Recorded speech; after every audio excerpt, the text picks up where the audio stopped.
This is what you should feel. You are what you should feel.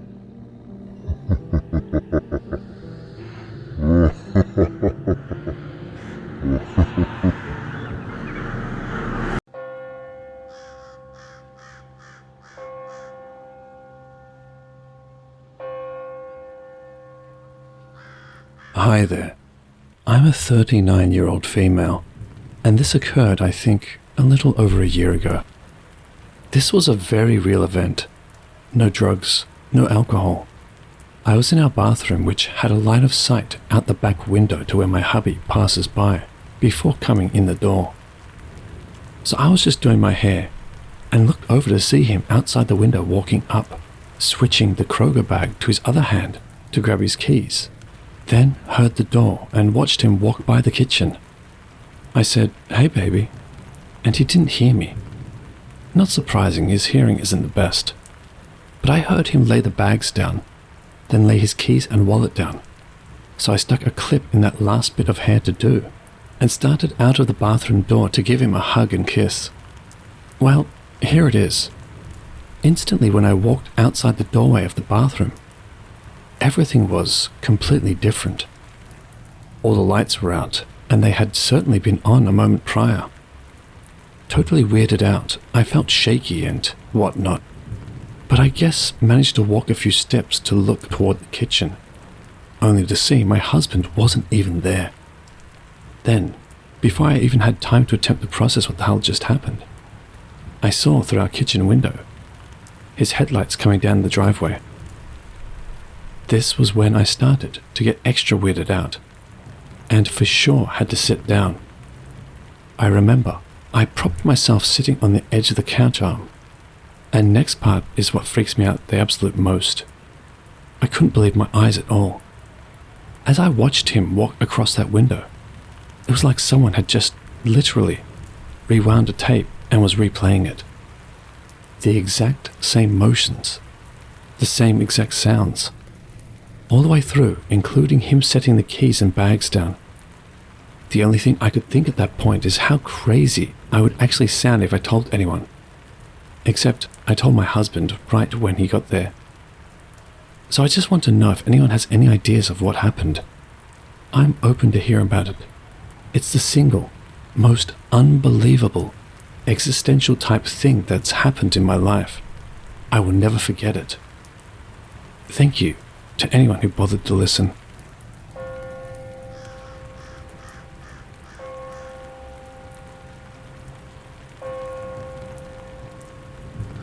So, I wanted to share a rather unsettling experience I've had recently. I've been trying to piece it together, but it still creeps me out whenever I think about it. To this day, it's probably the scariest thing that's ever happened to me in my life. So, last Friday, my school had an early finish day, and I got home around 1 p.m. My dad comes home around 6:30 p.m, so I knew I'd have the house to myself for a while. Nothing unusual there. I've been home alone plenty of times. I made myself a quick snack, just a PB&J and some chips, and plopped down in front of the TV in the living room.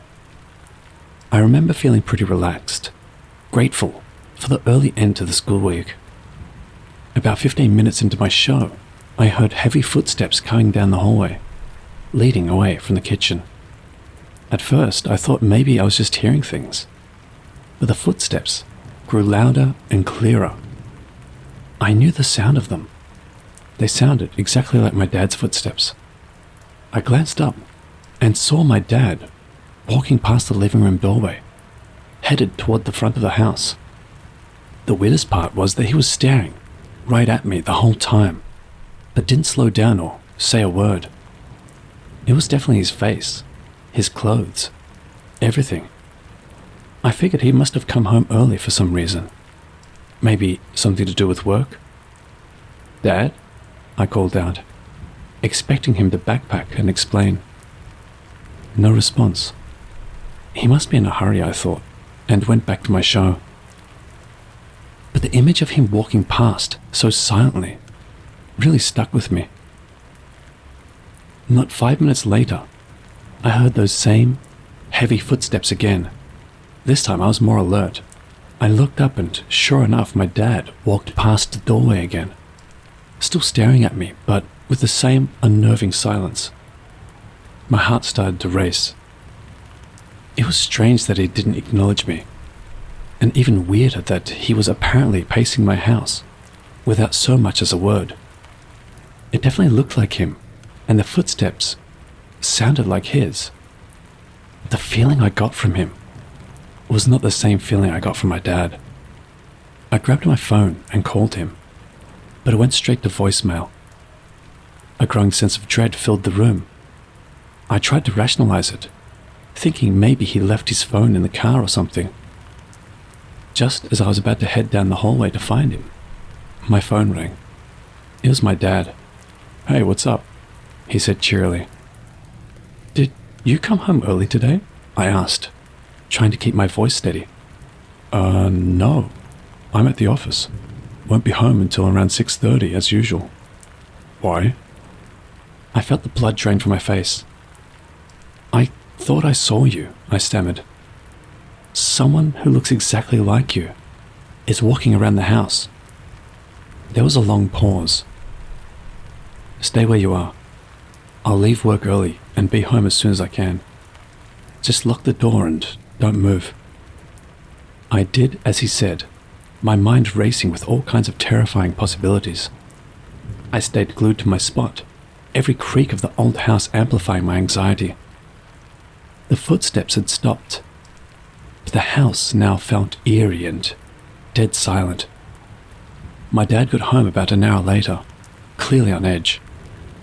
We searched the entire house together, but of course we found nothing out of the ordinary.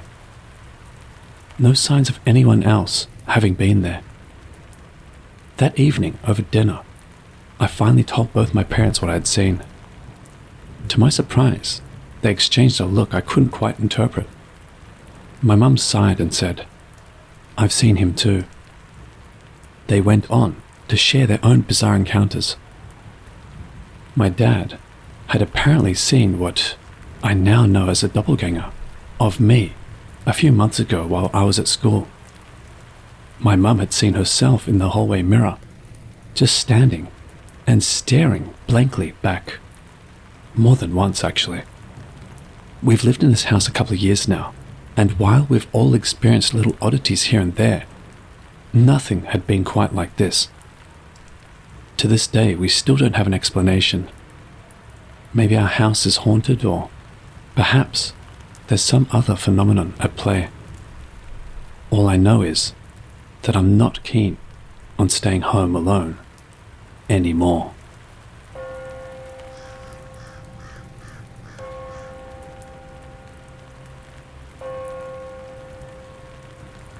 I had my first encounter with a doppelganger 2 weeks ago. I convinced myself it was in my head. Must have been a waking dream of sorts. Me and my boyfriend went out. I myself had only 2 beers over the 5.5 hours we were out, so not even buzzed. I was in my kitchen, waiting for my dog to finish his business so I could lock up and go to bed, when I see movement to my right. To put this in context, my kitchen is a rectangle, with my family room to my left.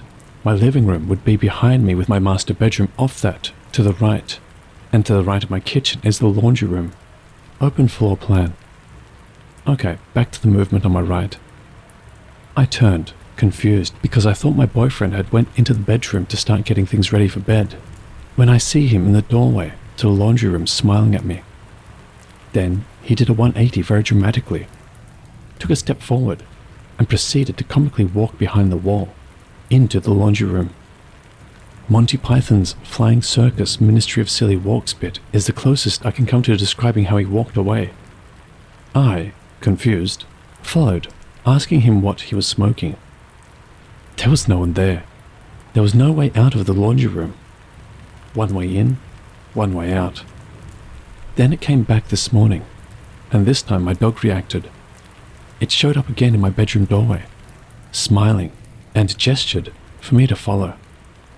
I was 100% sure my boyfriend was outside getting our vehicles started for work. My dog freaked out and got between it and myself, and he was pissed. And when I looked down at him and tried to grab him, because shoot, I don't know what the hell it is, but I don't want it to hurt my dog, it was just gone. I looked in my bedroom, my closet, and my attached bathroom. Nothing. There is no other way out. It would have had to have walked through me to get away. Why did it want me to follow it?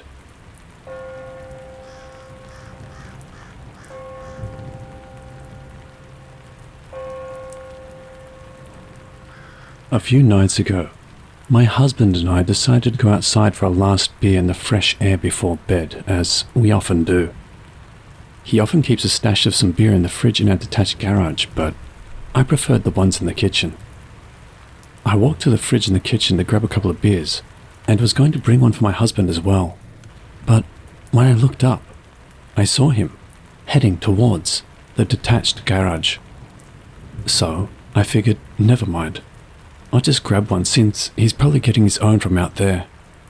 For reference, our detached garage is a short walk from the house, but it's on the side and slightly obscured from the back door.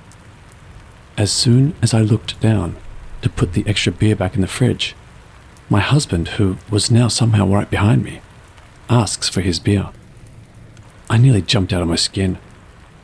I asked him how he got behind me so quickly since I literally just saw him heading to the garage.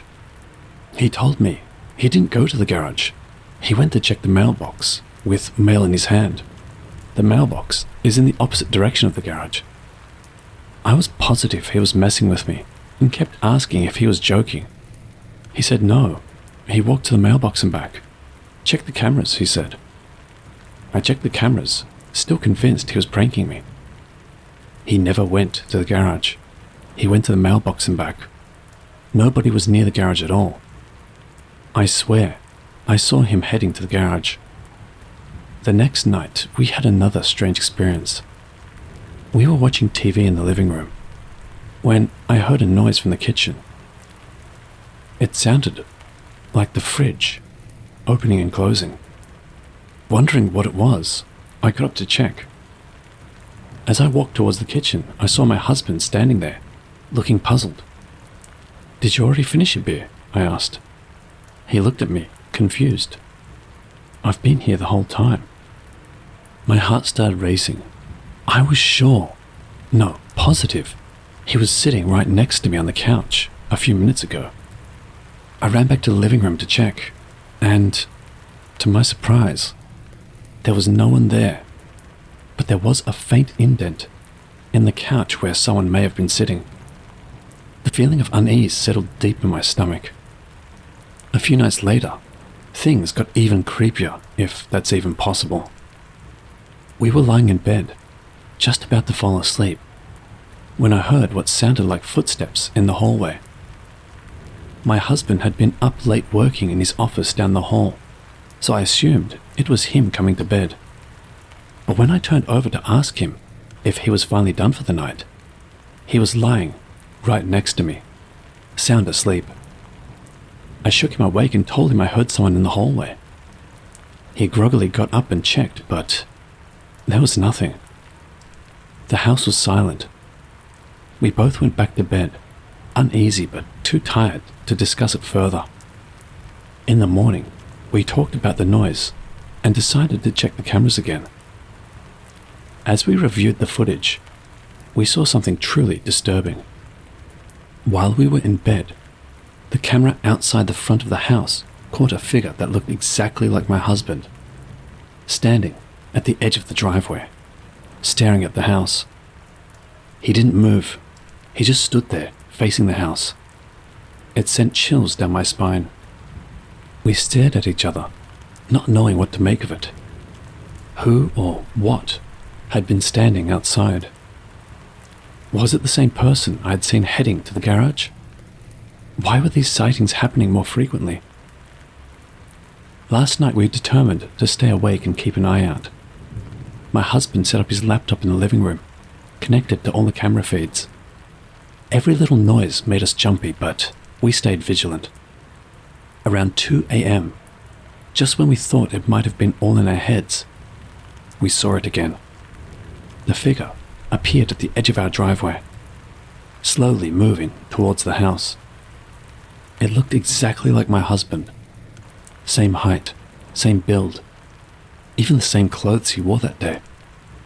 We watched in terror as it got closer and closer, only stopping right at the front door.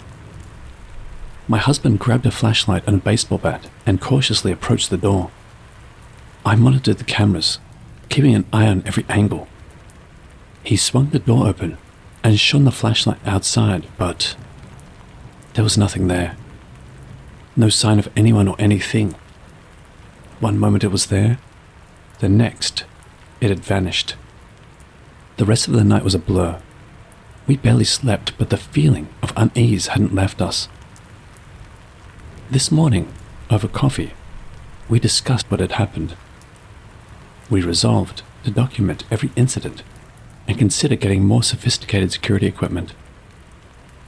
These events were becoming too frequent to ignore, and we needed to understand what was happening to keep our sanity intact. So far, we have no answers, only more questions.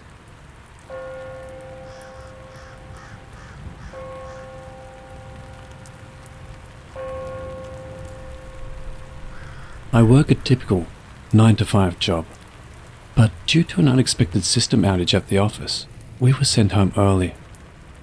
I arrived back at my apartment around 11:45 a.m., which was a nice surprise since I was expecting a long day.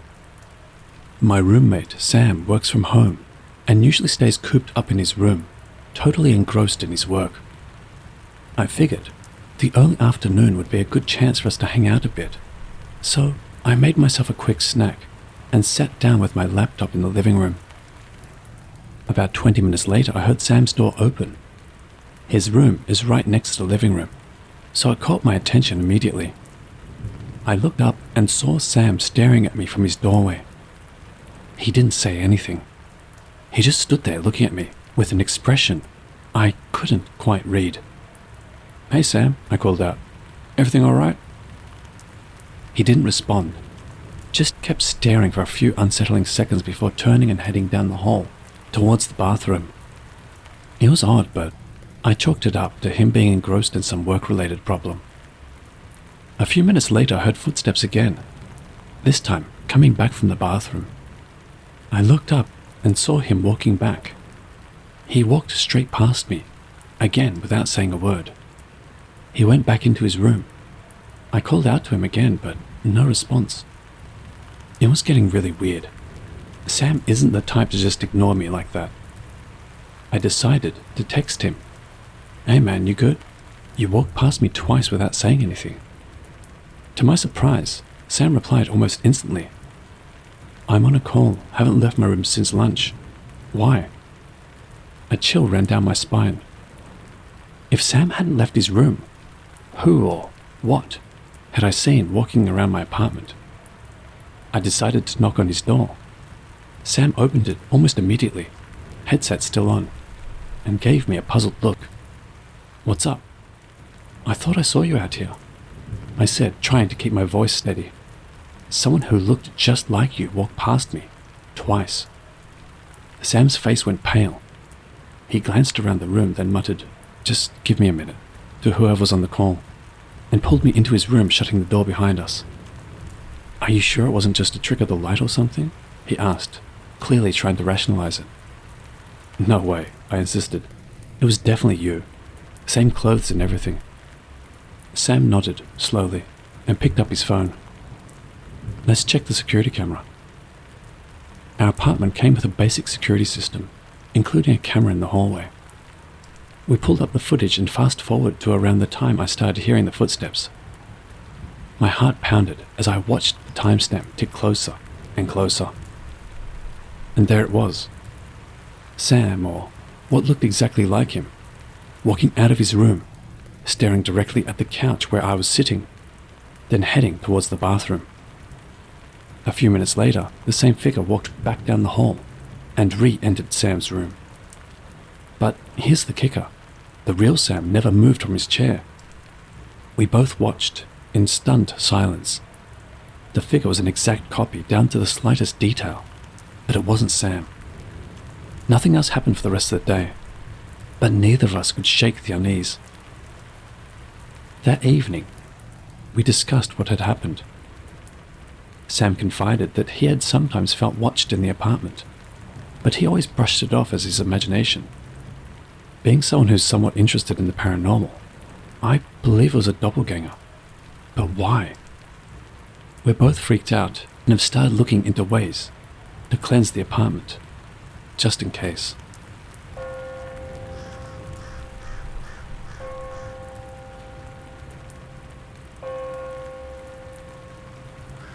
Something happened to me last week that was too eerie to keep to myself.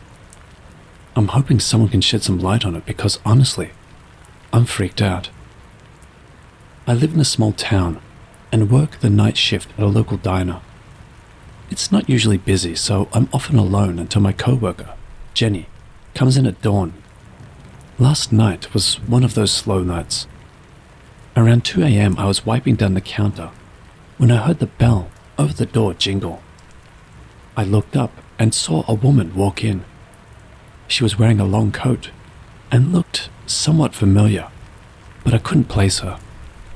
"Welcome," I said, forcing a smile despite the late hour. "Can I get you anything?" She didn't answer.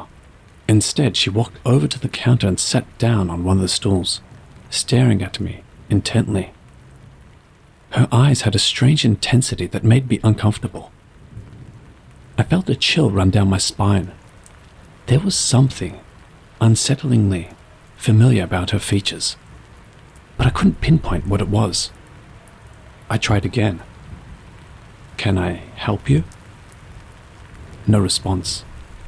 She just continued to stare.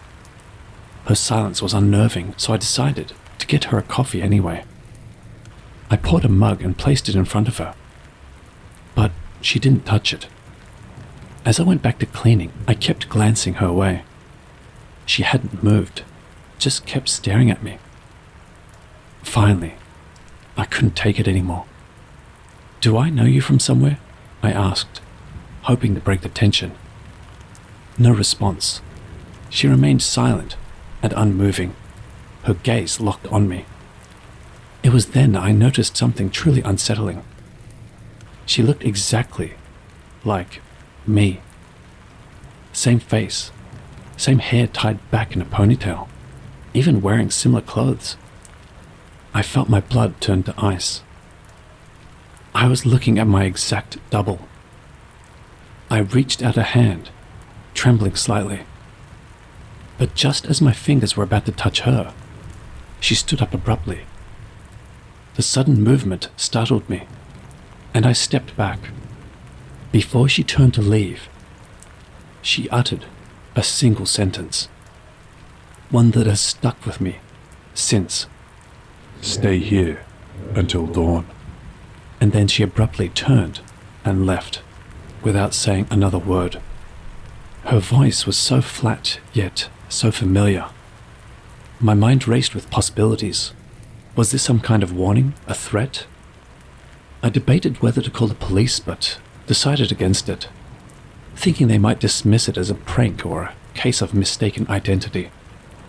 Her message kept echoing in my mind. As my shift ended, I couldn't shake the uneasy feeling. I decided to heed the warning and stayed put in the diner, much to the confusion of Jenny when she arrived.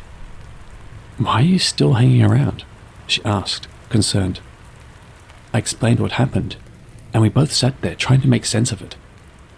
As dawn broke, my phone buzzed with a news alert. There had been a gas leak in my apartment complex that resulted in an explosion around 4 a.m. Several apartments, including mine, were heavily damaged. If I had gone home, I could have been seriously injured, or even worse. I showed Jenny the news, and she turned pale. "Who was that woman?" she asked, voice trembling. I didn't have an answer. I still don't. Was she a doppelganger? A guardian angel? Or something else entirely? All I know is that her warning saved my life.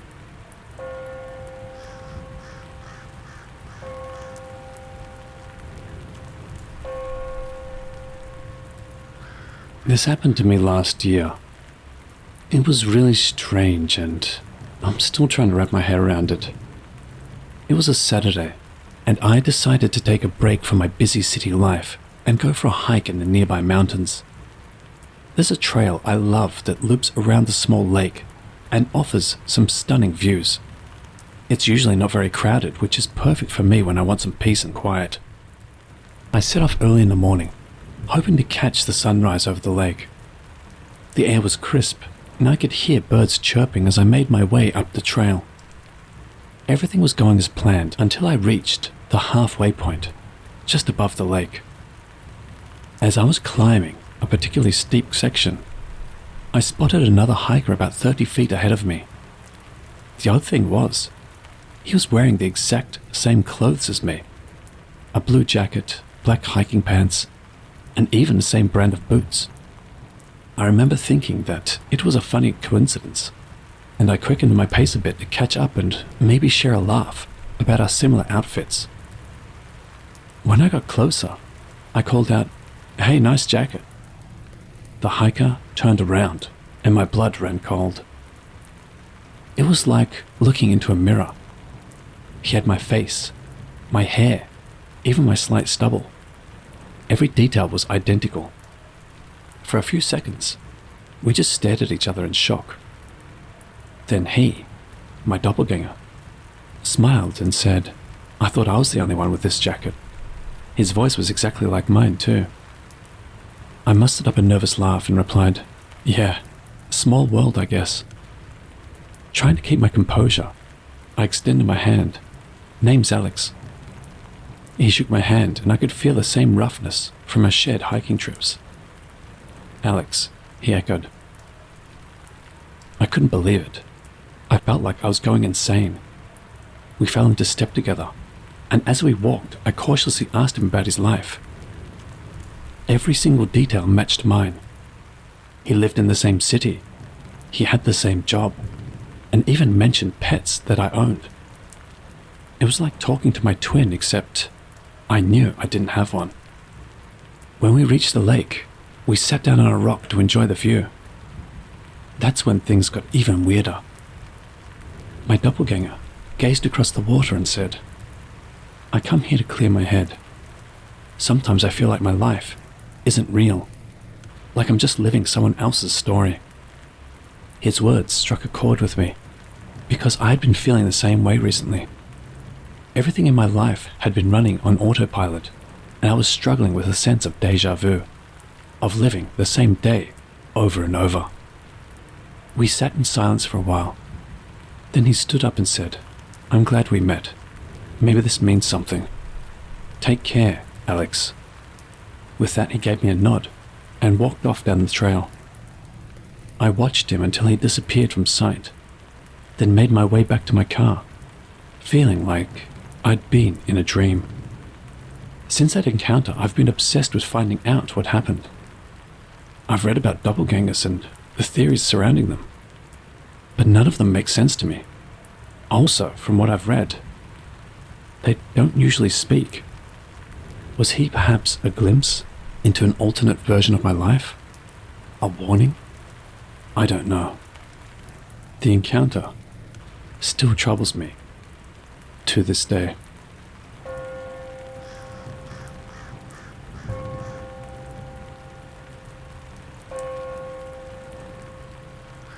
My family moved into our current house about a year ago. It's a charming old home, full of character and history. The previous owners had lived there for decades and assured us it was a lovely place. For the most part, it has been.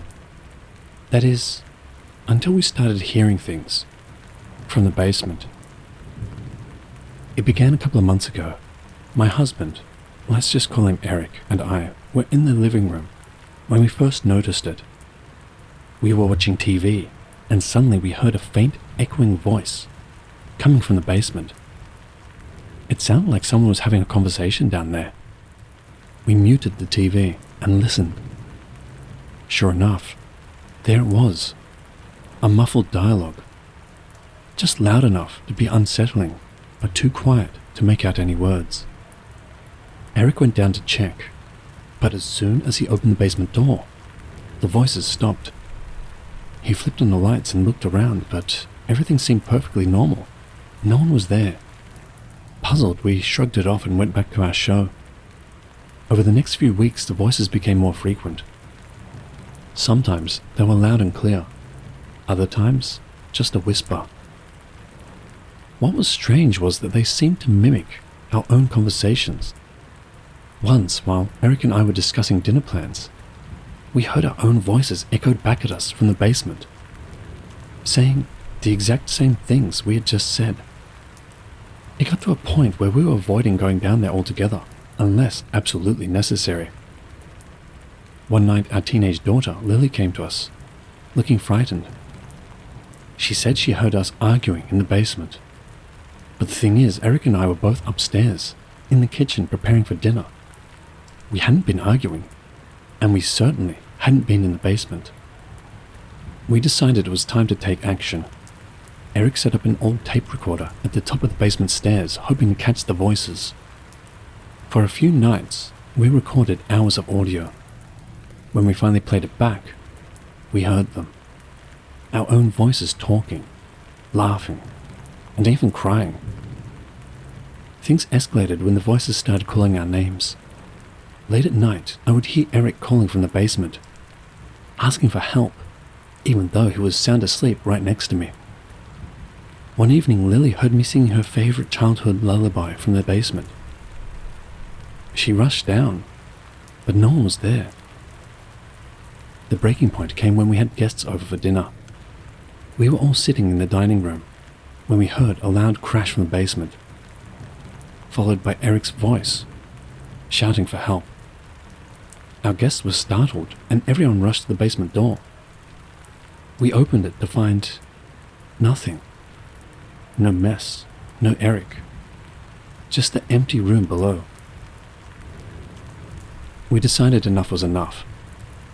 We contacted a local priest, even though we ourselves are not religious. He came to bless the house. He performed a cleansing ritual, saying prayers and sprinkling holy water in every corner, focusing on the basement. For a while it seemed to work. The voices stopped and the house felt lighter. But then, a few nights ago, the whispers returned. We heard them faint and distant, slowly growing louder each night. We're considering moving now. It's not just the fear, it's the exhaustion, the constant anxiety. We can't keep living like this. If anyone has any advice or has dealt with something similar, we're desperate for guidance. We just want to feel safe in our own home again.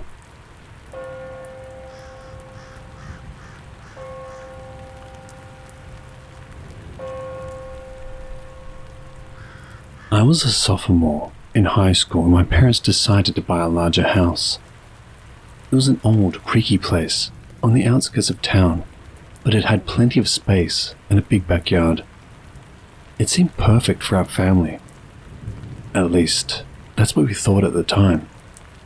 Shortly after we moved in, I started noticing strange things. One night while I was alone in my room playing Xbox, I heard my mum calling my name.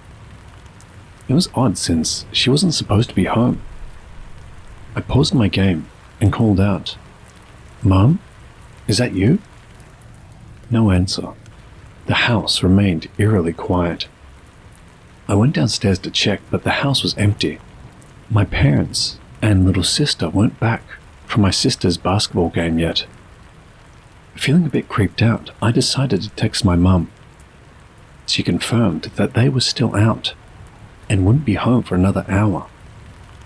I tried to brush it off as my imagination, but the feeling of unease lingered. Over the next few weeks, the occurrences became more frequent. Sometimes I heard my mum's voice calling out to me when I was doing my homework. Other times it happened when I was trying to sleep. it was always my mum's voice, but she was never actually there. Each time I would find myself alone in the house, with no logical explanation for the noise. One night, I invited my friend Sam over to hang out. We were in the middle of a game when he suddenly asked, "Do you hear that? It sounds like someone talking." My blood ran cold. Sam described hearing my mum's voice, and I knew he wasn't joking. We followed the sound to the living room, but as soon as we entered, it went silent. I finally told my parents about the strange occurrences. They were skeptical at first, but my mum suggested to set up my phone on voice recorder to see if we could catch anything. Sure enough, the next morning when we played back the recording, we heard the faint, unmistakable sound of my mum's voice calling my name. Things escalated when I started hearing my sister's voice as well. One afternoon, I was alone in my room doing homework when I heard her calling my name from the hallway. "Jake, come here." It was her voice, but it sounded off. Too flat. Too mechanical. I stepped into the hallway, but no one was there. My sister was still at school. That night at dinner, I shared what happened with my family.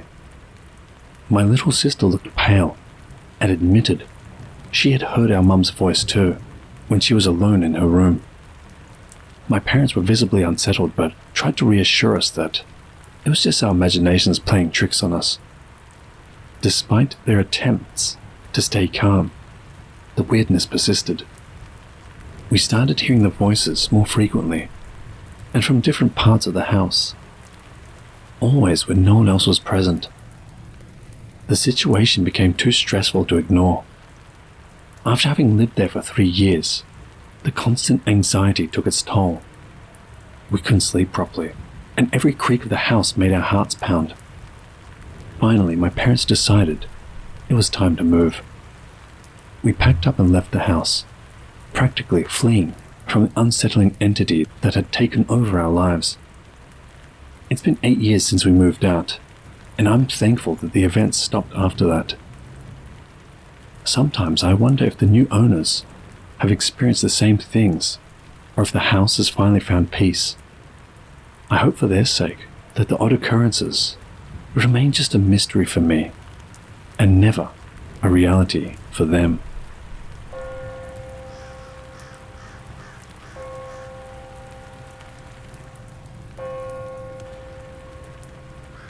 A few months ago, last fall to be precise, I moved into a quaint 2-story townhouse in a small town. It was exactly what I'd been looking for. Quiet, secluded, and the price was too good to turn down. I should have known that the price was too good to be true. It started out one evening. I was washing dishes after dinner when I first noticed something strange. Out of the corner of my eye, I caught a glimpse of movement just beyond the kitchen door. I looked up, but nothing was there. Figuring it must have just been a trick of the light or my imagination, I didn't put much thought into it. The next night, while I was reading in the living room, I heard what sounded like footsteps on the front porch. Slow, deliberate steps, as if someone was pacing back and forth. I got up to check, but, like before, there was no one there. Days turned to weeks, and the occurrences became more frequent. I would hear soft whispers coming from other rooms. Barely audible, but just enough to make the hairs on the back of my neck stand up.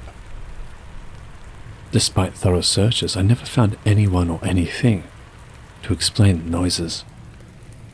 One night, I invited a friend, Sarah, to stay over. I hadn't told her about the strange happenings, not wanting to sound paranoid. As we were chatting in the living room, she suddenly turned pale and asked, "Did you hear that?" It was a faint sound of someone calling her name, coming from upstairs. I immediately felt a chill, knowing that I'd heard similar whispers before. We both went upstairs to check, but found nothing. Sarah was visibly shaken and urged me to get some help. After she left the next morning, I started searching around on the internet. I found various accounts of people experiencing similar phenomena: indistinct whispers, phantom footsteps, and fleeting voices. Things escalated further one night while I was trying to sleep. I was awoken by the sound of my own voice calling out from the hallway. It was an exact replica, down to the tone and pitch I use when talking to myself. I froze, heart pounding, too scared to move. After a few moments, the voice stopped and I finally mustered the courage to get up and check. As expected, the hallway was empty. I decided to set up a recording device in the hallway where I had heard my voice. For the first few days, I didn't catch anything unusual, but on the 5th night, when I reviewed the recording, I heard something that made my blood run cold. The device had captured faint, yet distinct sounds of whispering. And at one point, my own voice saying things I had never said out loud. There was clearly no solid form, just the eerie sound of my own words. I showed the recording to a local paranormal investigator. He suggested that these entities might be tied to the house's history, feeding off the fear they create. He recommended a cleansing ritual which he performed a few days later, burning sage and saying prayers in each room. For a brief period, the house felt peaceful. The noises ceased and I started to relax again. But a week later, the whispers started again, softer but definitely present. It's as if the entity is regaining strength little by little. I'm now contemplating moving out. The thought of leaving this charming house saddens me, but the constant anxiety is taking its toll. I still hear my own voice in the dead of night, calling out from various locations in the house. If anyone out there has experienced something similar or can offer advice, I would be grateful.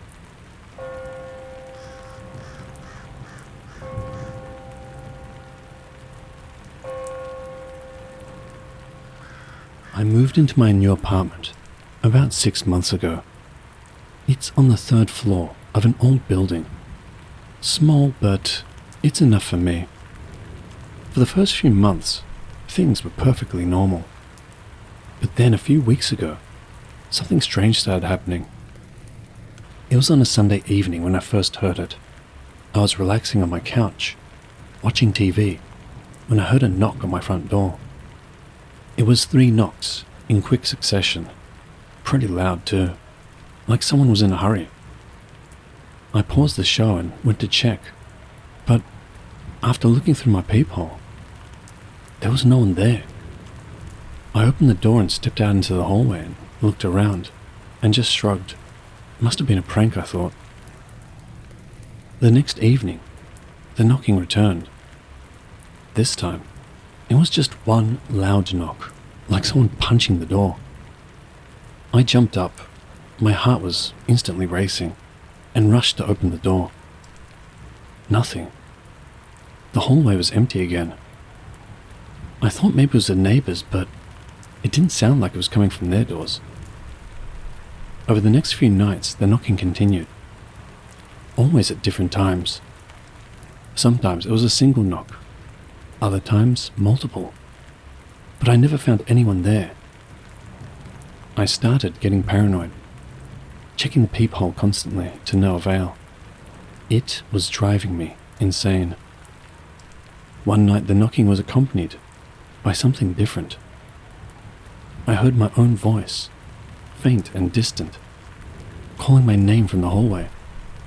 "Liam, come here." It was eerie hearing my own voice outside my door. I hurried to open the door, but once again, no one was there. The hallway was as empty as ever. I mentioned it to my friend Marcus over coffee. He laughed and said it was probably just kids messing around. Still, he did agree to stay over one night, just to check it out. We were sitting in the living room, talking, when right on cue, there were 3 loud knocks on the door, followed by Marcus's voice saying, "Liam, it's me." We both jumped up and ran to the door, yanking it open.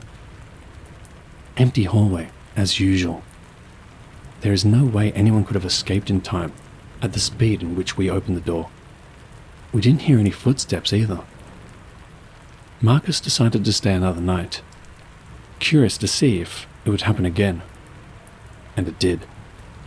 This time, while we were watching a movie, we heard 2 slow, deliberate knocks, followed by my own voice calling out from my bathroom, "Marcus, can you come here?" We checked every corner of that hallway, and even the bathroom, but there was nothing there. Things got worse. The knocking expanded to different parts of the apartment, sometimes accompanied by my own voice, or Marcus's. Even when we were both sitting together, I'd hear it on the walls while in the bathroom, or on the ceiling when I was in bed. It got bolder, louder, like it was trying to get inside my head. One night I even heard a faint but distinct knocking, and my own voice coming from the closet. I opened it, but of course, there was nothing. The eeriest incident occurred about a week ago. It was late at night, and I was trying to fall asleep.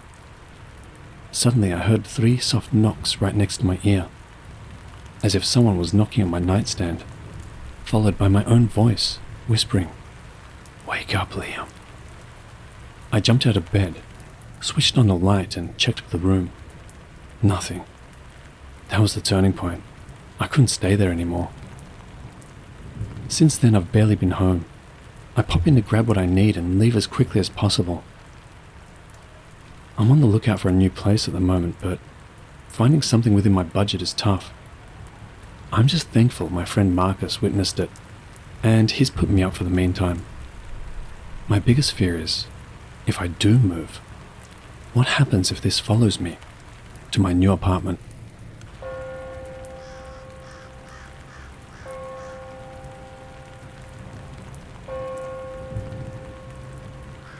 A few months ago, my friend Jen and I decided we desperately needed a break from our hectic lives. I work as a software developer, frequently putting in long hours debugging code and meeting tight deadlines.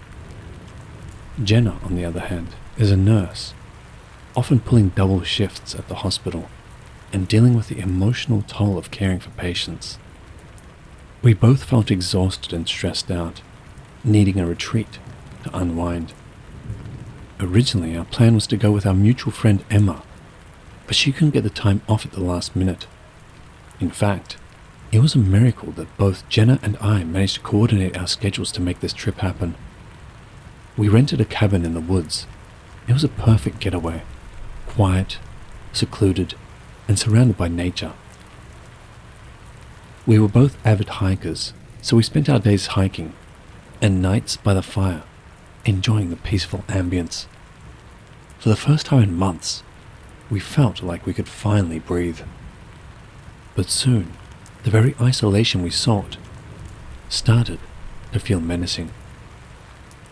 One night, while I was reading by the fireplace, I clearly heard Jenna's voice calling my name from outside. "Hey, can you come out here?" it called. Confused, I put down my book and listened more intently. The voice called again, almost exactly the same as the first time. "Hey, can you come out here?" The familiarity of Jenna's voice sent chills down my spine, especially since I was almost certain she was busy in the kitchen. I stepped outside, but saw no one, just the dark, empty woods. I brushed off the incident, attributing it to my frazzled nerves from work. But the next day, while hiking, I heard my name being called from deeper in the forest. "Come over here." The voice was unmistakably mine, mimicking my tone perfectly. We scanned the area, but there was no one in sight. The experience left us both uneasy, and we cut the hike short, returning to the cabin. The following evening, while sitting by the fire, I heard Jenna's voice again, this time calling, "Hey, come here, I found something." Jenna looked right at me in shock. She hadn't moved an inch. We both rushed outside, but found only the still night air. That night, Jenna and I decided to sleep in the same room, too frightened to be alone. The voices continued, calling out to us from various parts of the cabin and surrounding woods, each time growing louder and more insistent. They mimicked our conversations perfectly, creating an eerie atmosphere that kept us wide awake. By morning, we were both on edge. Determined not to spend another night in that cabin, we packed our things and left. The sense of relief as we drove away was palpable, but the memory of those voices lingered. Months have passed since then, and while I often think back to those peaceful first days at the cabin, I'm relieved to have left the unsettling presence behind. Sometimes I wonder if anyone else has stayed there and heard the same voices. I know one thing's for sure. Both Jenna and I will think twice before going on another cabin retreat.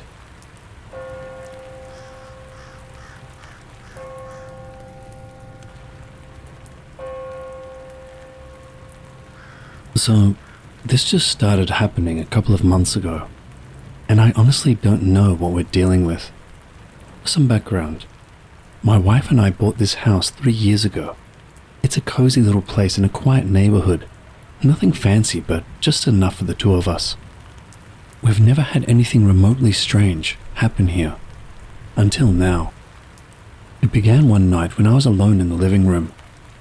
My wife, Sarah, was working a late shift at the hospital where she works as a nurse. I was watching TV when I heard her voice coming from the hallway. It was clear as day. She was calling my name, John. I paused the show and got up, thinking she must have come home early and I didn't hear her arrive. But when I walked to the hallway, it was empty. I even checked the driveway. Her car wasn't there. I brushed it off, thinking I must have imagined it, or maybe it was a TV. But then, it happened again the next night. This time I was upstairs in our bedroom, and I swear I heard Sarah calling me from the kitchen. "John, can you come here for a sec?" It was unmistakable. I ran downstairs, my heart racing, but found nothing. When she got home, I told her about it. She looked at me like I was crazy, but reassured me it was probably just stress or my mind playing tricks. For a while I tried to believe that, but then it got worse. We started hearing each other's voices in strange places around the house when the other person wasn't even home. One morning, Sarah said she thought she heard me calling to her from the basement while she was in the shower. I was already at work by then. We even started hearing other odd sounds, like whispering and laughing in the dead of night. Things reached a new level of terrifying when we both heard voices at the same time. We were sitting in the living room having dinner when we heard shouting from the hallway. It sounded like my voice, aggressively calling out to Sarah, but we couldn't really make out any other words. We checked every room, but of course there was no one there. One evening, curious and desperate for answers, we decided to set up our phones to record while we went about our routine. When we played back the recordings, we heard our names being called multiple times, along with whispers of sentences that didn't make sense. "Help us," "Get out," and "They're coming." The voices were faint, but undeniably there. In our search for answers, we stumbled upon forums discussing similar experiences. People spoke of entities that mimicked the voices of their loved ones. Some suggested these entities feed off negative emotions, while others believed they were trying to communicate or even warn us. But the explanations didn't make us feel any safer. We considered all our options, including getting a paranormal investigator or even a priest. It sounds ridiculous, but at this point, we were willing to try anything to reclaim our home. The thought of selling the house crossed our minds, but who would buy a place with such a disturbing history? Our cat, Boris, who had always been relaxed and lazy, started acting skittish. He would hiss at empty spaces and refuse to enter certain rooms. It was like he could sense something we couldn't see. Pets are supposed to be sensitive to these things, right? Last weekend, we had friends over to try and lighten the mood. We didn't mention the weird occurrences, just tried to enjoy a normal evening. Everything was going well until our friend, Mark, went to use the restroom. He came back pale and shaken, saying he heard Sarah's voice, whispering his name right behind him while he was washing his hands, even though she was in the kitchen with us the whole time. It was the exact moment we realized, whatever this thing was, it wasn't confined to just us. It could affect others too. The final straw was last Saturday. We were both home, enjoying a quiet evening, when we heard footsteps upstairs. Heavy, deliberate steps. We looked at each other, fear written all over our faces. We grabbed a flashlight and headed up. But just like every other time, there was no one there. The house was as still as a tomb. Now we can't sleep properly. Every creak of the house, every shadow, makes our hearts pound. We've resorted to staying at my brother's place a few nights a week, just to get some decent rest. We're scared to be home alone, and even when we're together, we can't shake the feelings that we're being watched or listened to. We don't know what this thing is or why it's mimicking our voices. Whatever it is, it doesn't seem friendly. We're still considering bringing in a professional to cleanse the house, but where does one even start with that process? For now, we're just trying to stick together and stay out of the house as much as possible. If anyone has any advice or has been through something similar, we're all ears.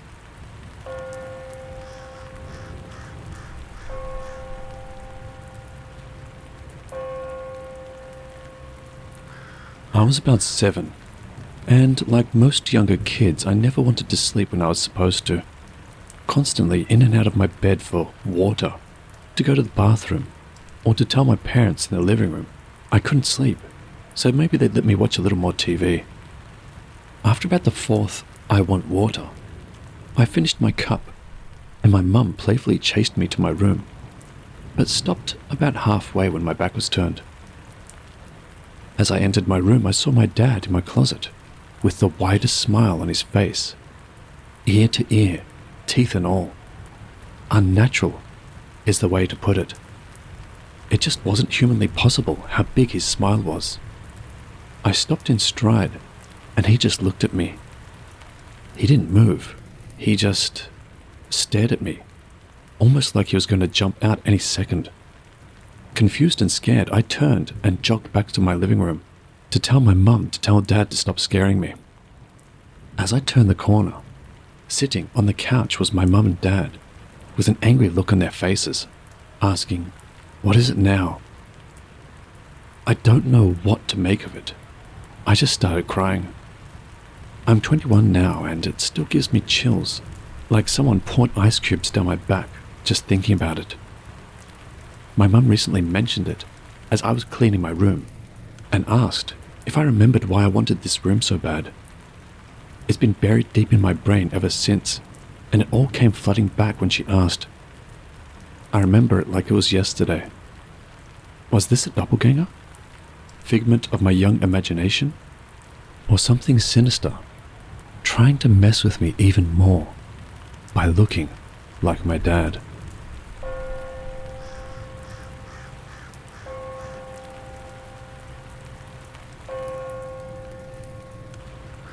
So, this all started in 2021, just when the pandemic first started to die down in my area. At this point, the girl I was with, whom I'll call Faye for the purposes of this story, and I had been together about 3 years. But one day that spring, one of my friends came to me and asked who the girl they had seen me with at the store was. I was obviously confused, as I had not left my block that day. My friend didn't buy it. He legit thought he had seen me with another woman. Then, other people began coming to me and picking up conversations we had never started, bringing up things we had not talked about. It started getting really weird. I'm pretty sure the only reason Faye didn't believe the stories was because one day my mum was bringing her home from work because I was suddenly stricken very ill and was unable to drive that day.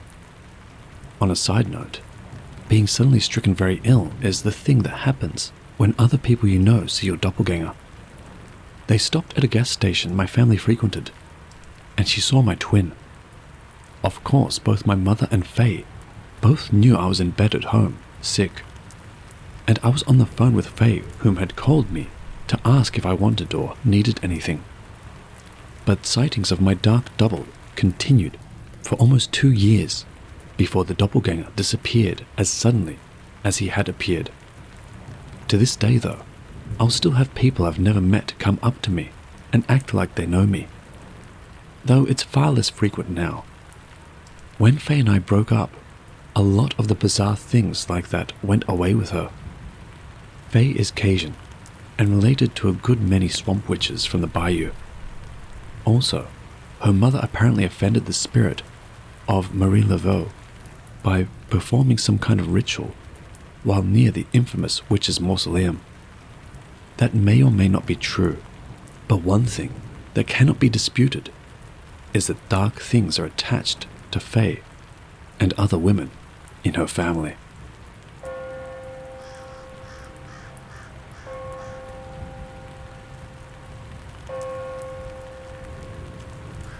One night, I was doing my makeup and listening to music, but while listening I heard my name and thought it was from the music, so I turned it off.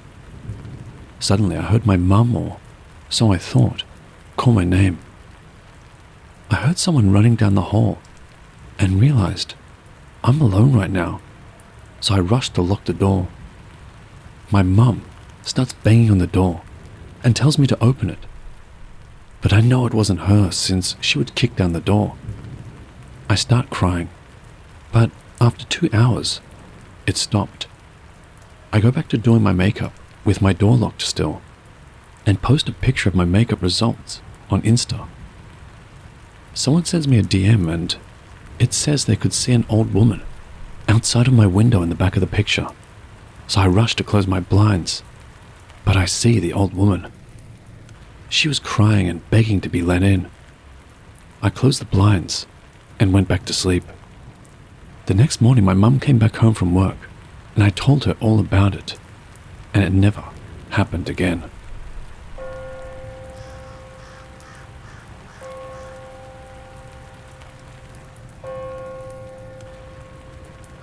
I, female 21, live in a town of about 50,000 people. Over the last year, I've had people come up to me at work and ask if I just got a new job. Confused, I always just say no. A few months ago, my mum calls me and asks if I'm in my local pet store where my stepdad is shopping. And I say, no. And my mum sends me a picture of who even I thought was me. I looked at the picture and was wondering if I'd lost a bit of weight. I looked good and then asked her where that picture was from. And she told me my stepdad just took it while shopping. Apparently, he thought it was me and walked up to her and started talking to her, only to realize it wasn't me. Here's where it gets weird. I'm covered in deep self-harm scars, and the girl in the photo had the same scars as me. I also have a snake tattoo on my right arm. So did she. Same style and everything.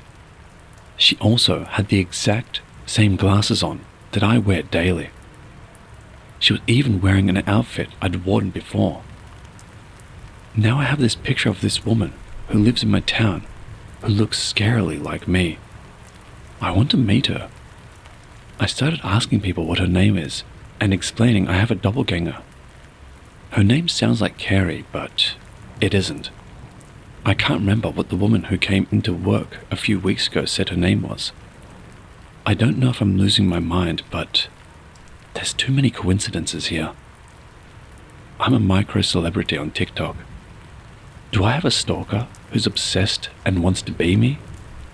Or maybe an old friend who follows my moves? I sound like I'm going crazy, but even I thought this woman was me. It's been weighing on my mind for months. Has anyone else had something like this happen to them?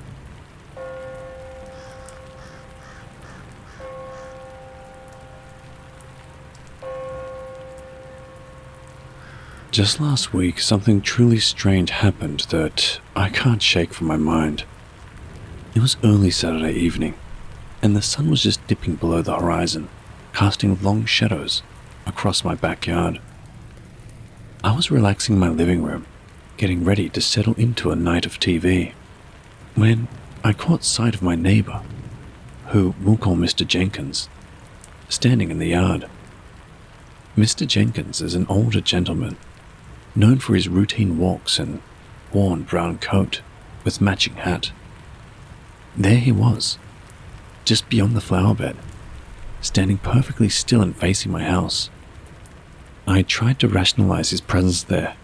Maybe he needed help or just wanted to chat. Feeling a mix of curiosity and concern, I headed outside to greet him.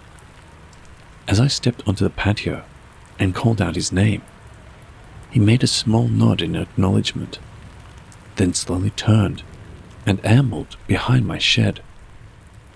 I quickened my pace to catch up, thinking he might have wandered off.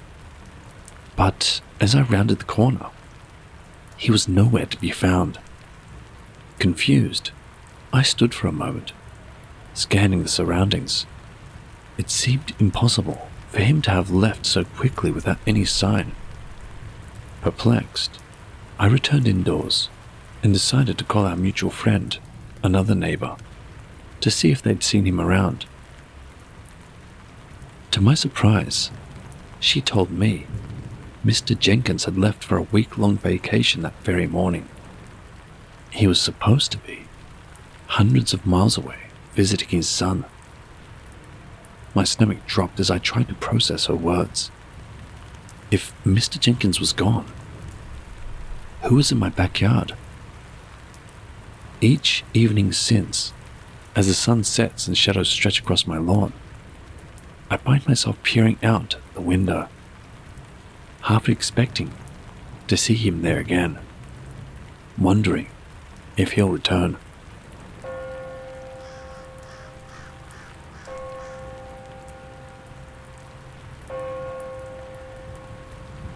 Around 15 years ago, when both of my kids were toddlers, I was putting them to bed one night, and my son was adamant that he wear his favorite red race car pajamas. I happily obliged, helped him change into them, and tucked him into bed. Then I sat down at my kitchen table with a friend who had come over to chat and catch up. The way that my apartment was set up, you could see my kid's bedroom doorway from the kitchen table. My friend and I were talking for a while, before we were suddenly interrupted by the sound of my son screaming. We both turned and looked at the bedroom doorway, and saw my son, standing there loudly crying and shrieking, and wearing his green pajamas with airplanes on them. Everything inside of me was screaming that this was wrong. The hair on the back of my neck stood on end, and a cold shiver shot down my spine. My friend and I wordlessly stared at each other for a second.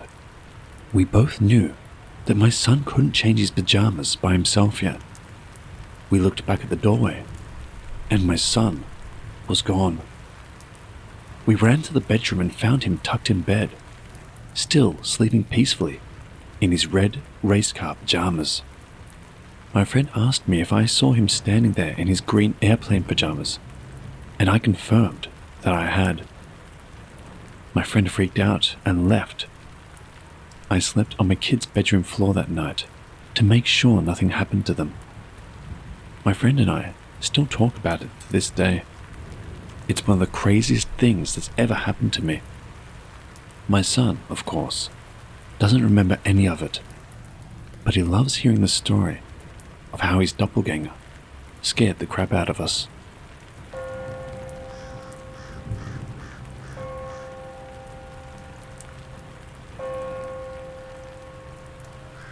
A couple of weeks ago, something strange happened. It started on a regular evening after a quiet dinner with my partner. As we settled back home, I went into the kitchen to wait for our dog to finish its backyard adventure so I could lock up and get to bed. From the corner of my eye, I saw my boyfriend. The sight was comforting, until I realized he wore an unsettling grin. Standing in the doorway of our guest room, a light nod, inviting me to join him. I was sure my boyfriend had gone off to change in the bedroom, so this caught me off guard. He turned and walked into the guest bedroom without turning on the lights. Confused but curious, I followed. As I rounded the corner, the room appeared empty. I flicked on the light, and it was indeed empty. This was odd. There was no other exit other than the door I stood in, or the window which, due to the age of the property, is quite stiff and hard to open, and I would have definitely heard it. I checked under the guest bed and in the closet, but once again, nothing. I called out to my boyfriend, and I heard his voice from down the hall behind me in the bedroom, where I thought he was originally. I decided not to say anything to him, thinking maybe I was just exhausted. I can't help but wonder, what did it want from me?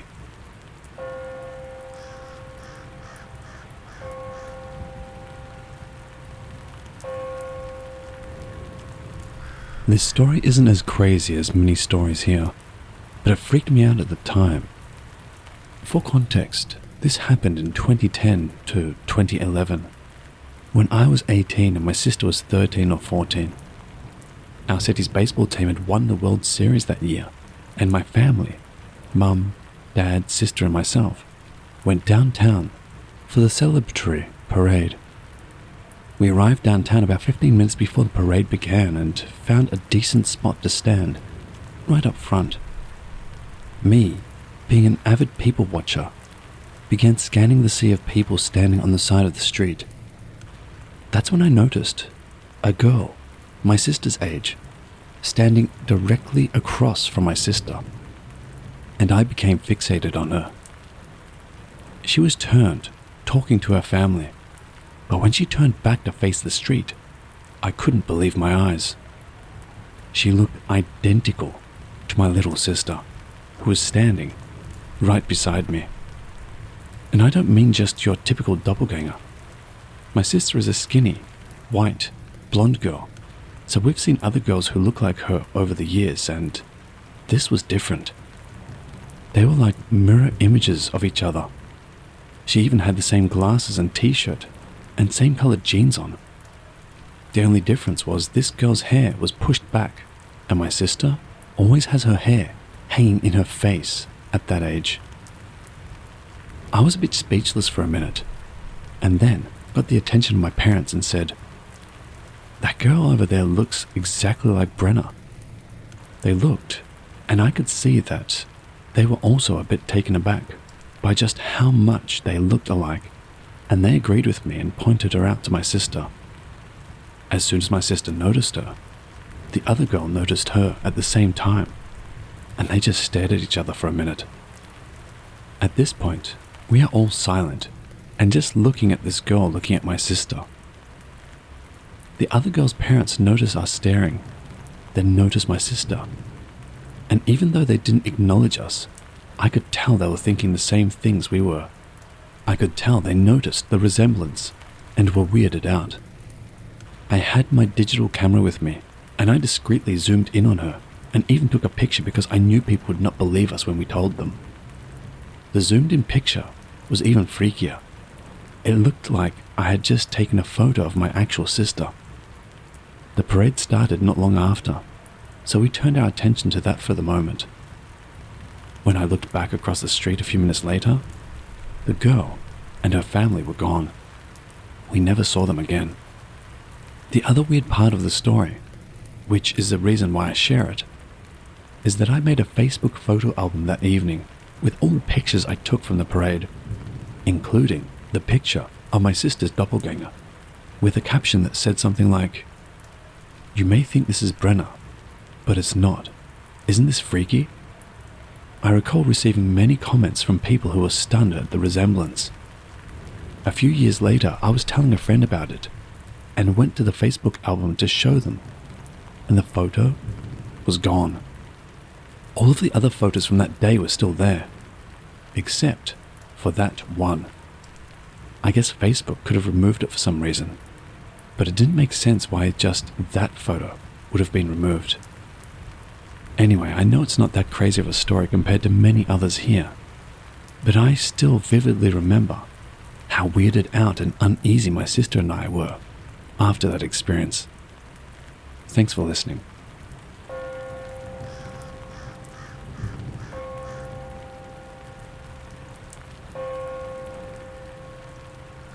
This took place just a few days ago, and has left me on edge ever since. It was a normal weekday night, and after a long day, I was readying myself for bed. My bathroom is small, snugly fitting a toilet, sink, and mirror above that. I was brushing my teeth, glancing at my sleepy eyes in the reflection.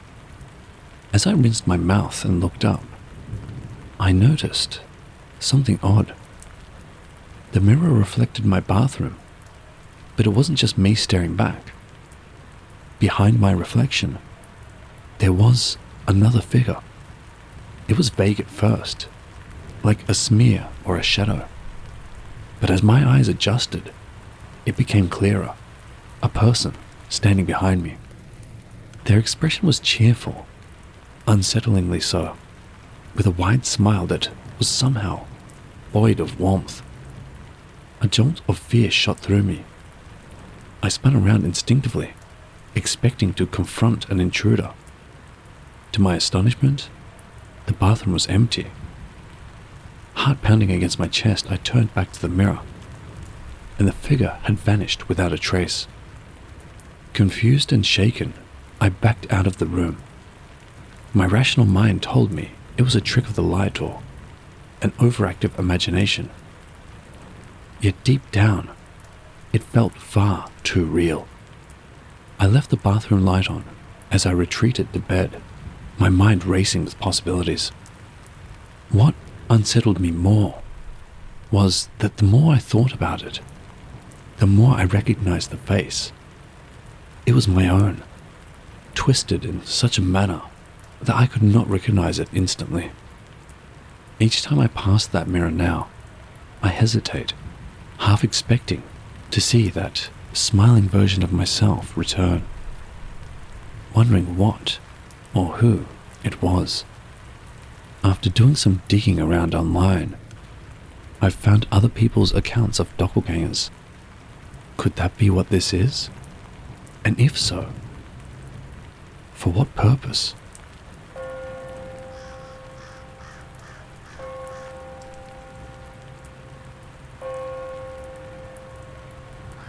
This just happened maybe 10 minutes ago.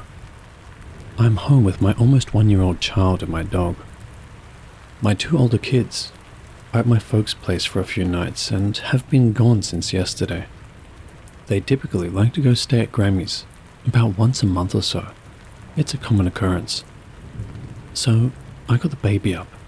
The dog is laying in the entryway to the hall where the bedrooms are. The baby was focused on something and being quiet. My dog looked down the hall and kind of whined. Then I heard something that sounded like my daughter. It wasn't a whole lot of noise, but definitely a giggle, and sounds like toys moving, coming from her room. It lasted a second or two, but my dog growled at this point, while staring down the hall at the girl's room. I do need to add that my dog is wary of strangers, so he would typically growl at someone he doesn't know. So I don't think whatever this was is bad. It just startled me. I've never had this happen before while she was gone. Now my dog just keeps laying in the same spot, keeping watch. Normally something like this wouldn't weird me out as much, but this is the first mimic I've dealt with in a long time.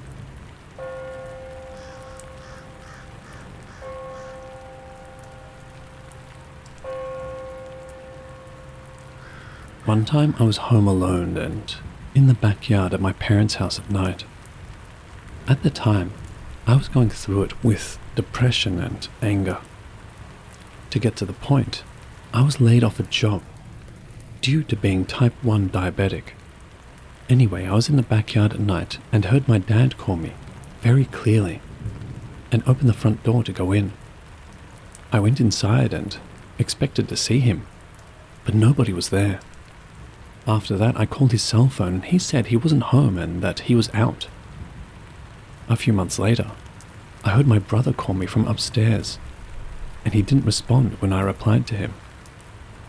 I messaged him on WhatsApp, and he said he didn't say anything. This wasn't all. Every night I'd hear someone running around on the roof atop my room, and what sounded like someone trying the door handle as if to get in. My wife even heard children playing upstairs while nobody was there. That house just gives a negative vibe. I also used to hear a woman screaming. And one time, I heard it in the yard again when nobody was there. Whatever this thing is, seemed to have followed me to my new home, as I was alone and heard a knocking on the door. Thank you for taking your time to listen to this.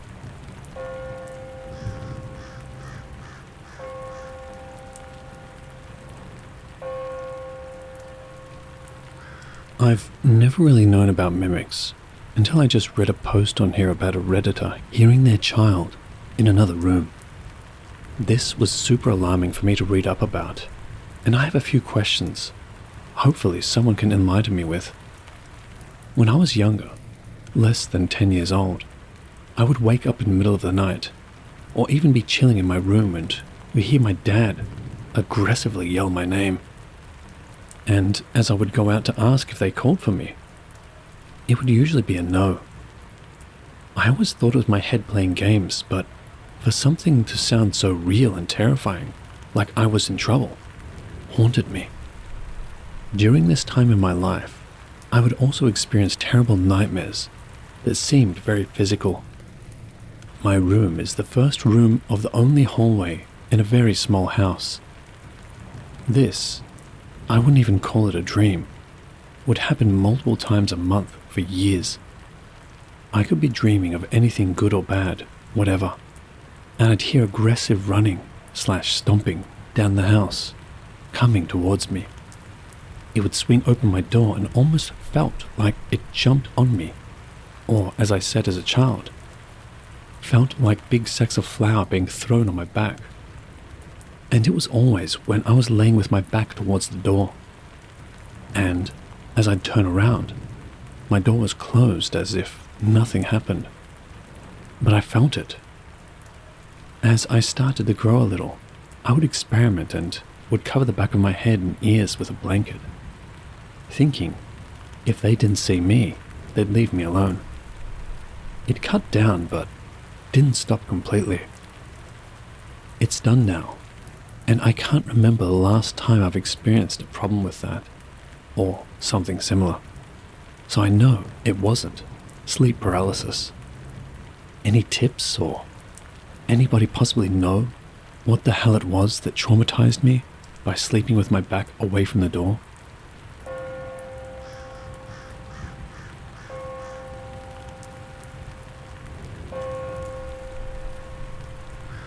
I think there's a mimic in my house, but I need clarification. I'm not sure where else to post this. If I've made a mistake, please direct me to the right page. Google has been no help.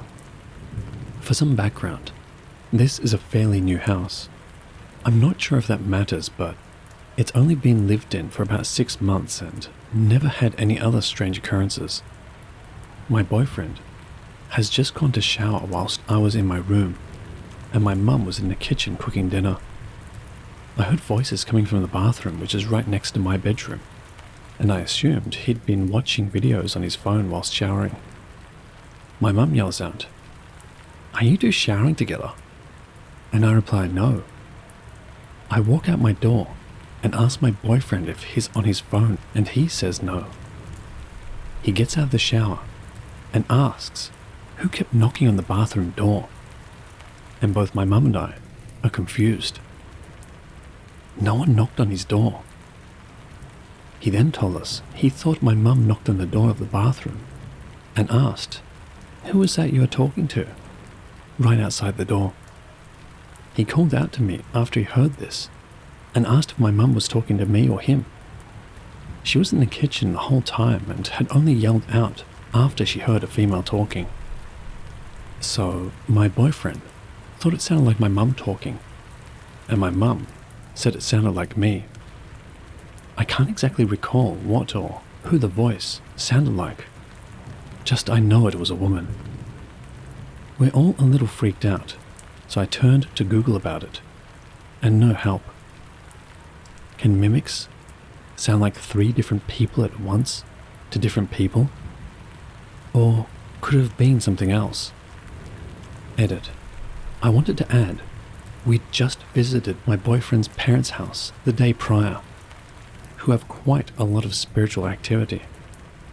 Could it be that something followed us home? Is that even possible?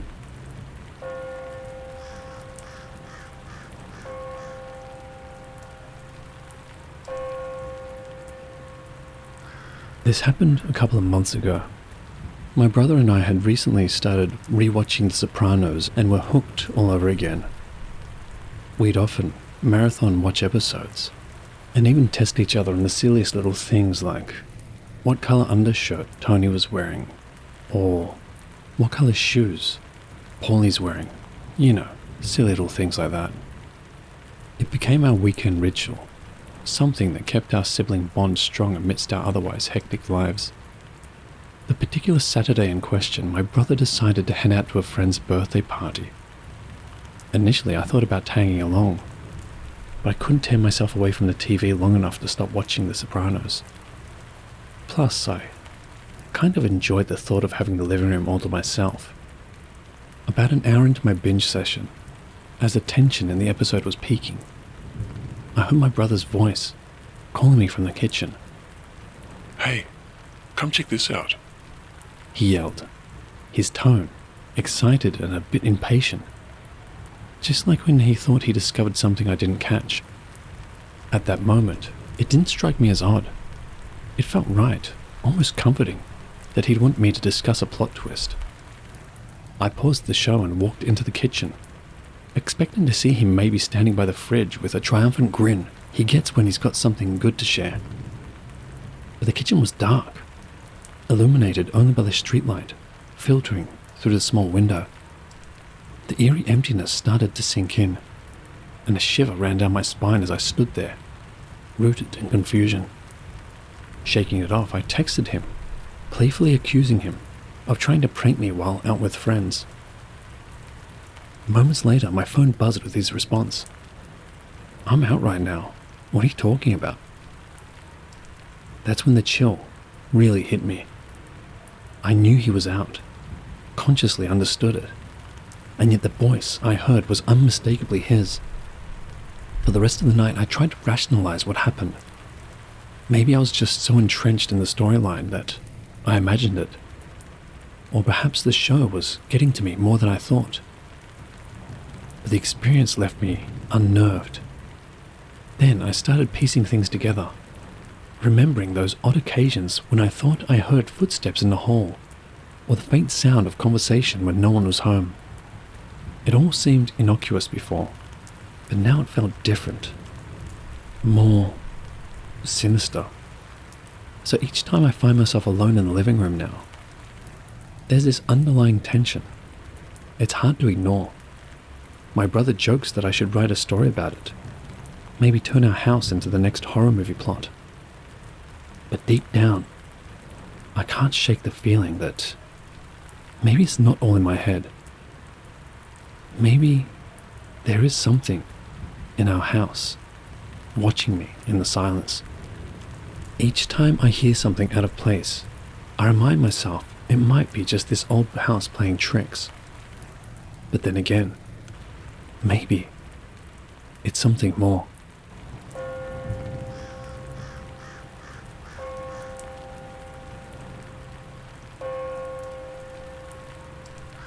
Anne's father worked as a park ranger, and they lived in modest housing near the national park which he was employed at.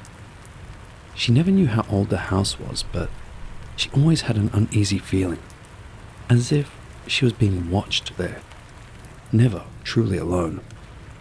Growing up in that house, she was often afraid, sensing something was going to happen, a feeling that seemed to bother her more than anyone else. She sensed something was there, even if no one else did, or at least no one else acknowledged it. The first sensation she had in that house was of someone watching her while she slept. She would wake up with the feeling of her forehead tingling, as though someone was staring daggers at her. Looking around revealed no one, so she began to sleep with her face covered. Strange noises throughout the house would feed her paranoia and fuel her wild imagination. Eventually, she started sleeping with her parents, until around the 4th grade. One night, she awoke feeling unusually scared, more so than usual. She wanted to sleep in her parents' room, but they had locked the door. Sitting in the hallway, she decided she wouldn't be afraid anymore, and resolved to go to bed. If something happened, it happened. She turned off the hallway light, left her bedroom door open, lay beside her sister in a queen bed, and covered her face. As she drifted off to sleep, she heard someone calling her name in a familiar voice. Sitting upright, she expected to see her sister beside her talking in her sleep, but her sister remained silent, asleep next to her. It couldn't have been her. She would have felt her move or speak. She got up, turned on the light, and listened for any further sounds. But the house was quiet. The hallways closed doors, revealing no one up or about. If it had been anyone else, she would have heard them. The house betrayed even the slightest movements with its squeaky floors, loud doors, and rusted hinges. She resolved to leave the light on but shut the door, calming herself by praying until she fell asleep. The first time she experienced something truly chilling was during winter. The family couldn't afford propane, so they all slept in the same room with heaters. The kids on the mattress on the floor, and the parents on the bed. One night she awoke to the sound of her mother's voice, calling softly for her from near the window. The voice urged her to come closer, but she shook her head no, feeling that something was off. She noticed the quiet breathing from where her mother slept, confirming her presence in bed. Trembling, she squeezed her eyes shut and tried not to listen to the mimic until her parents stirred awake. With the light on, she had a meltdown. Her young mind just couldn't comprehend what had happened. She couldn't sleep again until the morning light. As time passed, the incidents continued. Muffled conversations would echo from empty rooms, sounding eerily similar to the family's usual discussions. Sometimes she heard her own voice calling from the basement, or her father's voice at the front door when he was clearly out at work. One evening, while doing homework, she distinctly heard her little brother call her from outside. Checking the window, no one was there, and her brother was playing on the floor in the living room. The most disturbing occurrence happened one quiet afternoon. Alone in the house, she heard her mother's voice in the kitchen, speaking casually, as if preparing a meal or chatting about the day's events. A soothing, familiar noise. But stepping into the kitchen revealed only silence and emptiness. Eventually, the rest of the family started to experience these voices. They continued, growing more and more each day, until the very day that they packed their belongings and moved away.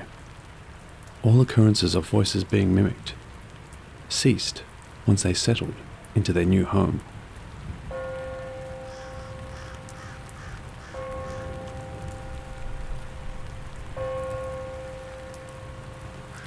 This has happened to me multiple times, especially when I was younger.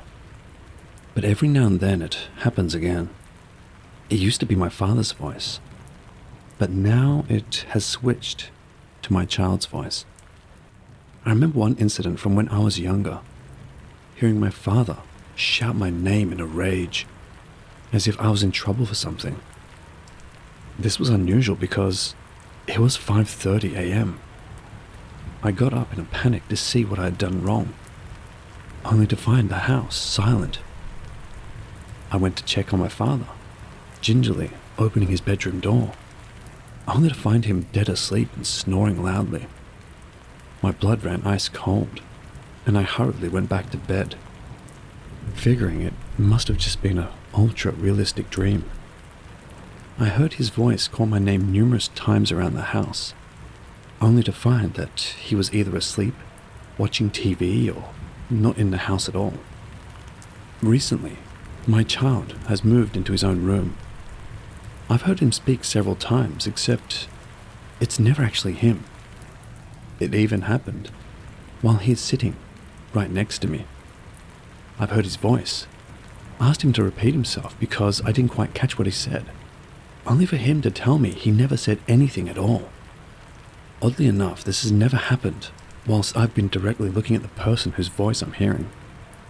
It's never on a loop, meaning that it isn't a residual haunting. It doesn't follow any pattern or purpose. It's just completely random and out of the blue. This doesn't happen every day, but it is fairly common. Like I'd say once or twice every couple of months. Am I being followed by something? Or do I have some kind of attachment? What do you think?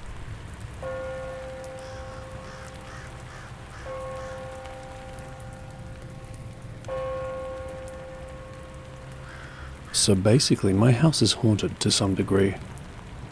But a couple of days ago, my sister and her boyfriend came inside. Sister, we heard something weird out there. Me, what do you mean? Sister's boyfriend. It was like someone saying, "Awoo?"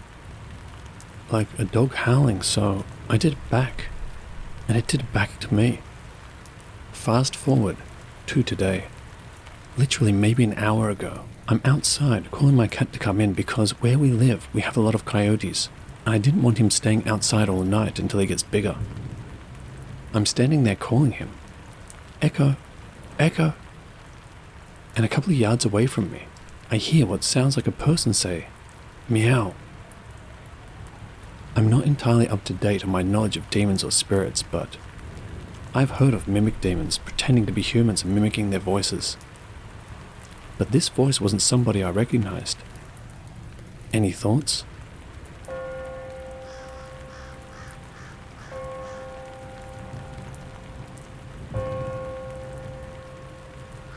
I made a post earlier about a recent encounter with some sort of mimic, and I said I'd make a post about why I know or believe my house is haunted.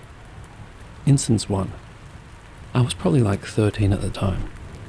We had just moved to my house and my family went out to eat, but I didn't really want to since it was late and I don't like eating too late. This means it was just me in the house.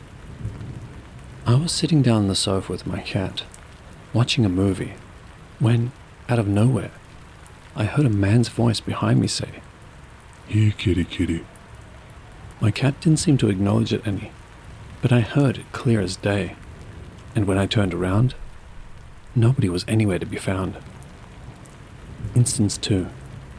Probably about the same age. I had what I believed to be a trickster demon of some sort around, as I would trip over seemingly nothing and hear laughter right next to me. I would also place things down in my bedroom, only to find them gone, nowhere to be found when I went back for them. Obviously, my first instinct was that my siblings had taken them, but nobody had gone into my bedroom besides me. Eventually, I would just say, "Could you put my item back, please? Thank you." And suddenly, it would be back exactly where it was before.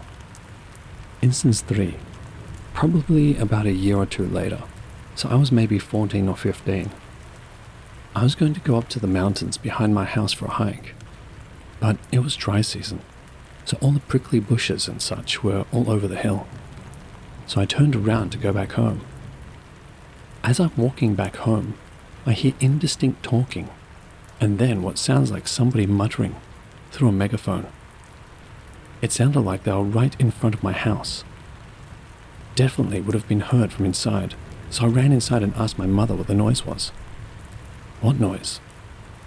Instance 4, about 3 months ago, so I'm 18 at the time.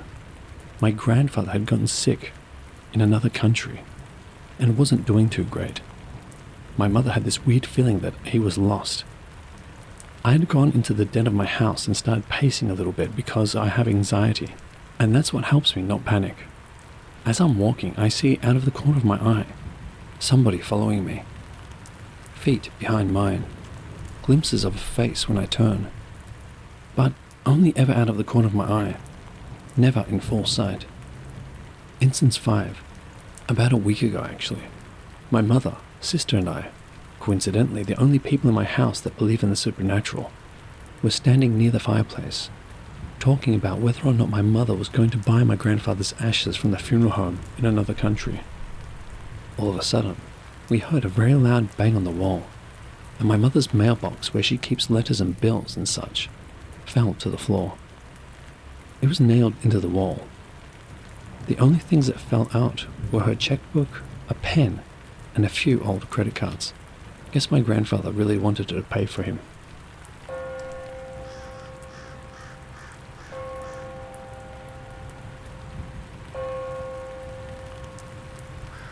This happened a few months ago, and to this day I cannot shake the feeling of what happened that night. I was hanging out at my house with a friend. We were watching a movie, just chilling like usual.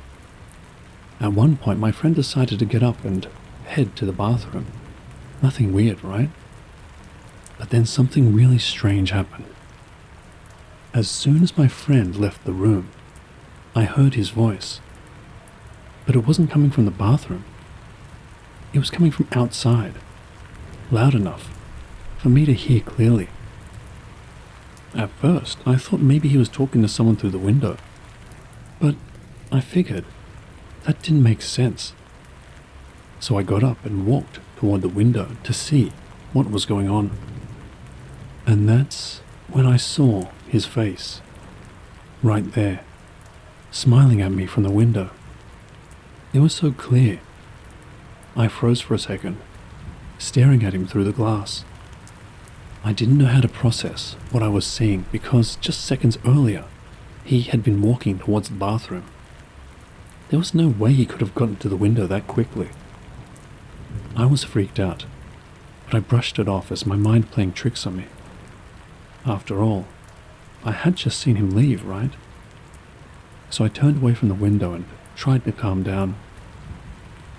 When my friend came back from the bathroom, I asked him if he tried to scare me by sneaking around the house. He looked at me confused and said, "No, I've been in the bathroom the whole time." I laughed it off nervously, but inside, something didn't feel right. Later that night, I couldn't stop thinking about it. I had seen his face, but that wasn't him. It couldn't be. I was trying to figure out what had just happened, trying to piece everything together in my mind. That's when I decided to look it up, and after a few hours of research, I found out something that sent chills down my spine. What I had seen that night was a doppelganger.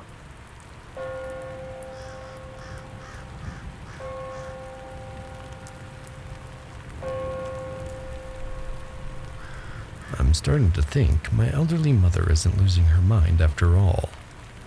I'm 58, been a plumber for almost 40 years. My mom is 82 and I've been taking care of her since Dad passed 3 years ago.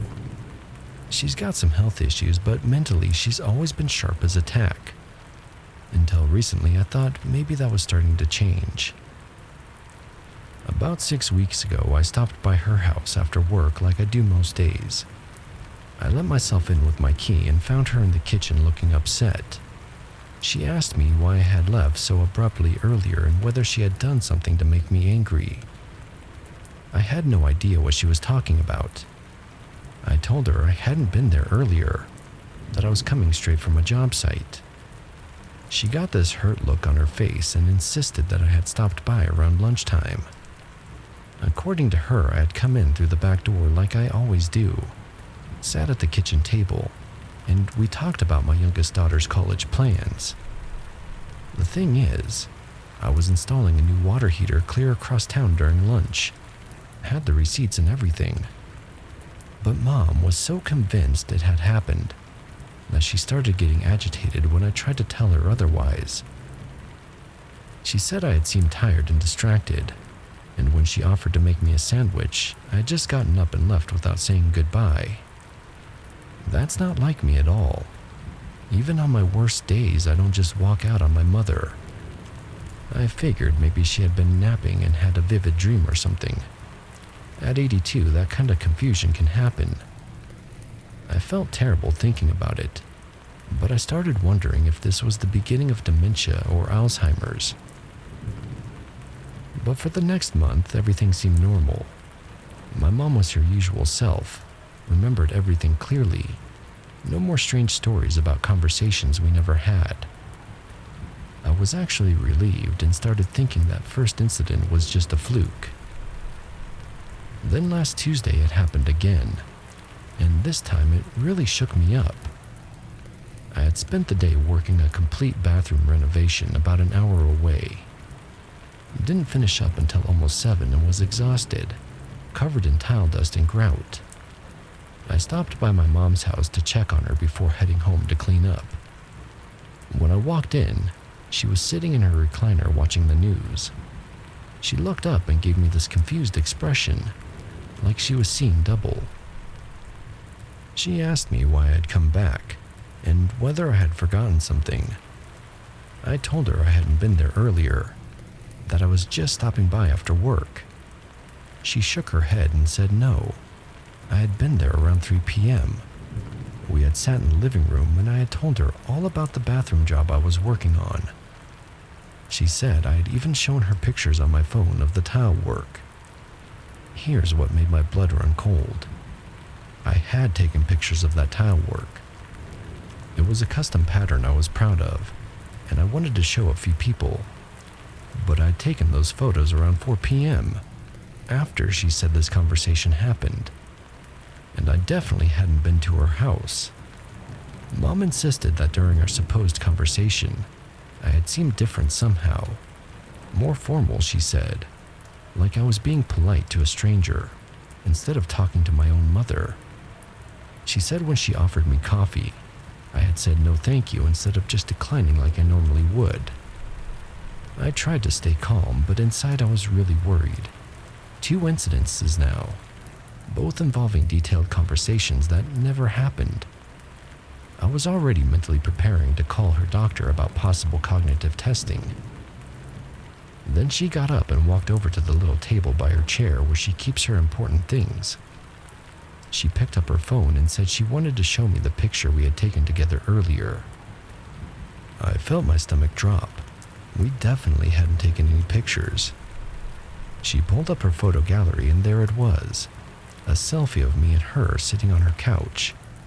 I was wearing the exact same work shirt I had on, even had the same smudge of grout on my collar. But in the photo I looked wrong somehow. My smile was too wide, too forced. My eyes looked flat. But the thing that really got to me was the timestamp. The photo was taken at 3:17 p.m. At 3:17, I was 45 minutes away laying tile in someone else's bathroom. I asked Mom if she remembered taking the picture, and she said of course I had suggested it. Said I wanted a nice photo of the two of us. But she mentioned that when I had held the phone to take the selfie, my hands felt cold even though it was warm in the house. I've been staring at that photo for days now. It's definitely my face, my clothes. Even my work van is visible through the window behind us. But I know for a fact I wasn't there. I've got text messages with my customer, time-stamped photos of my work, even a receipt from the hardware store I stopped at around 3:30. The worst part is that Mom looks happy in the photo. She's smiling like she's enjoying spending time with her son. But whatever was sitting next to her on that couch, it wasn't me. I don't know what to think anymore. Part of me wants to believe Mom is just confused, that there's some reasonable explanation. But that photo exists. It's right there on her phone. Has anyone else ever experienced something like this? I'm scared to leave her alone now, but I don't know how to explain why without sounding crazy myself.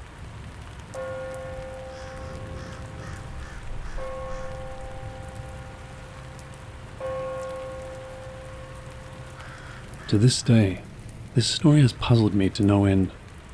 I should say from the beginning that I was really young, but I remember this incident vividly because of how scared I felt, and my parents have confirmed some aspects of this story.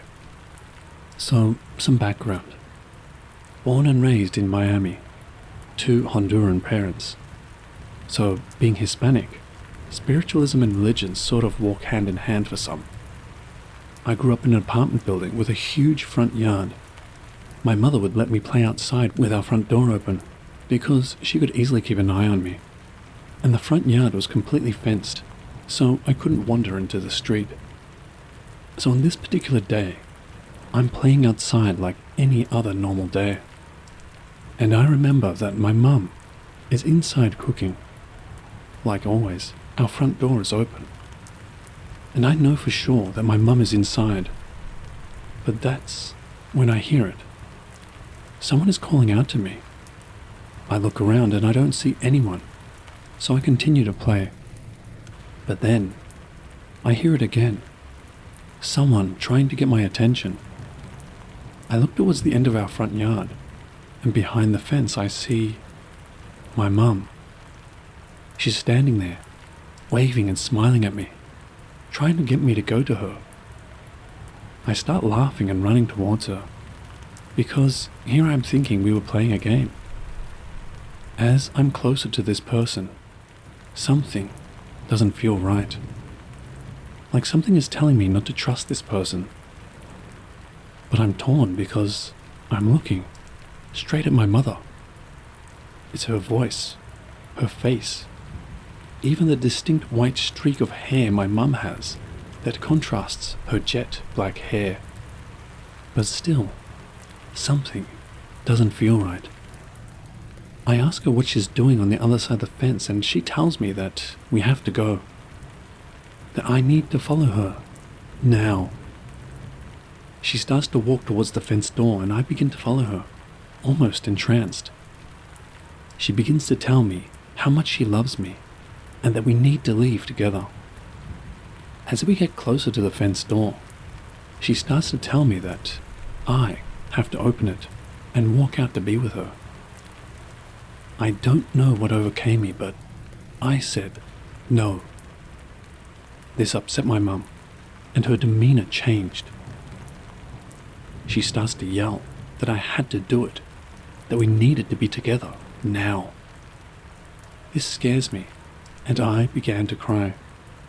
And then I hear it, my mum's voice, coming from my house, asking where I am. I run towards my house, bawling in hysterics. I see my real mother, and I hug her, and I tell her what happened. I tell her about the lady that looked like her, trying to get me to leave. And I just remember my mum hugging me and telling me that it was just my imagination. Years later, this incident comes up in a conversation I'm having with my parents.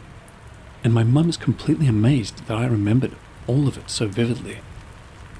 She also adds that weird things used to happen in that building, and that she suspects that the only reason that thing couldn't get into the property was because of an old Cuban lady that lived next to us. You see, it turns out that she practiced Santeria, and she was constantly blessing the grounds. So honestly, shout out to that lady. Here's where things take a very interesting turn. While me and my mum are reminiscing about what happened, my father is completely silent. And when we finished, he's in shock. He didn't know about this happening to me. And he proceeds to tell us that when he was a child in Honduras, the same thing happened to him. A woman that looked like my grandmother would sometimes go by his house and tell him that they needed to leave to be together. My father is your typical male, everything by the books, no nonsense, very skeptical about all this stuff. But at that moment, I saw fear in him.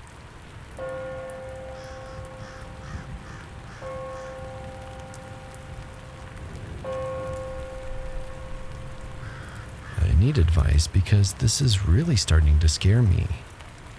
So I'm a single mom with 2 kids, Emma, who's 14, and Jake, who's 12. We live in a pretty quiet neighborhood in Ohio. Nothing weird ever happens here.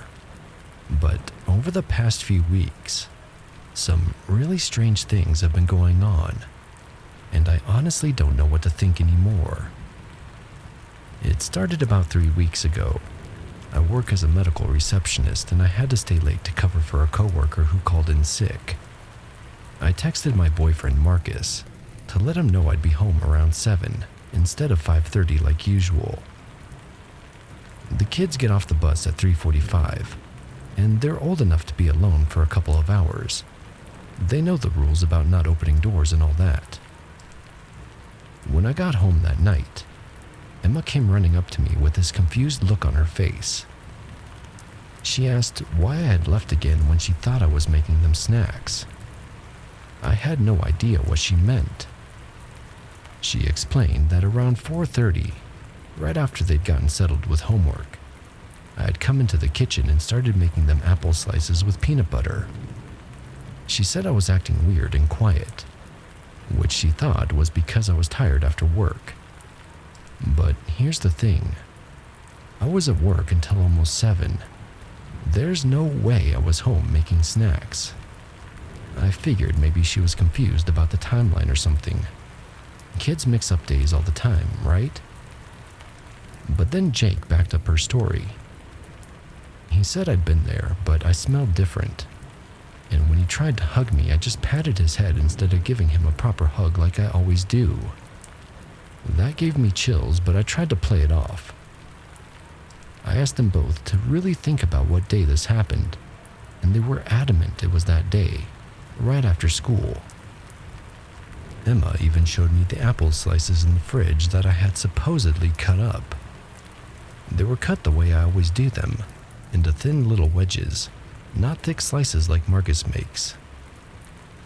I didn't know what to think, so I didn't say anything else about it. But I started paying closer attention to things. A few days later, I was grocery shopping after work, and I got this weird phone call on my cell. The caller ID showed a number I didn't recognize. I usually don't answer unknown numbers because they're most likely spam. But something made me feel like I should take this one. When I answered, I heard my own voice. The voice on the other end asked if this was Emma. I told her no, it wasn't. The voice then said it was Emma's mom, then requested to speak with her. It was perfectly calm, perfectly normal. Exactly how I sound when I'm talking to other parents at school or making polite phone calls. But I was standing in a Kroger, holding the phone talking to myself. I told the voice that Emma wasn't available and hung up immediately. My hands were literally shaking. I called the house right away and Emma picked up. She told me someone had just called asking to talk to them, but when she went to get Jake, the person had hung up. I asked if the voice sounded familiar, and she said it sounded like me, but not quite right. That night, I checked the caller ID on our home phone. The call had come from the same one that called my cell. Things stayed quiet for about a week after that. I was starting to convince myself that maybe those calls never really happened. Then last Tuesday, everything got so much worse. I had to drive down to Columbus for a work training that lasted all day. I left at 6 a.m. and didn't get home until almost 9. Marcus was supposed to come over around 8 to help the kids get ready for bed and wait for me to get back. When I walked in the door, Marcus was sitting on the couch looking totally normal, not worried or confused or anything.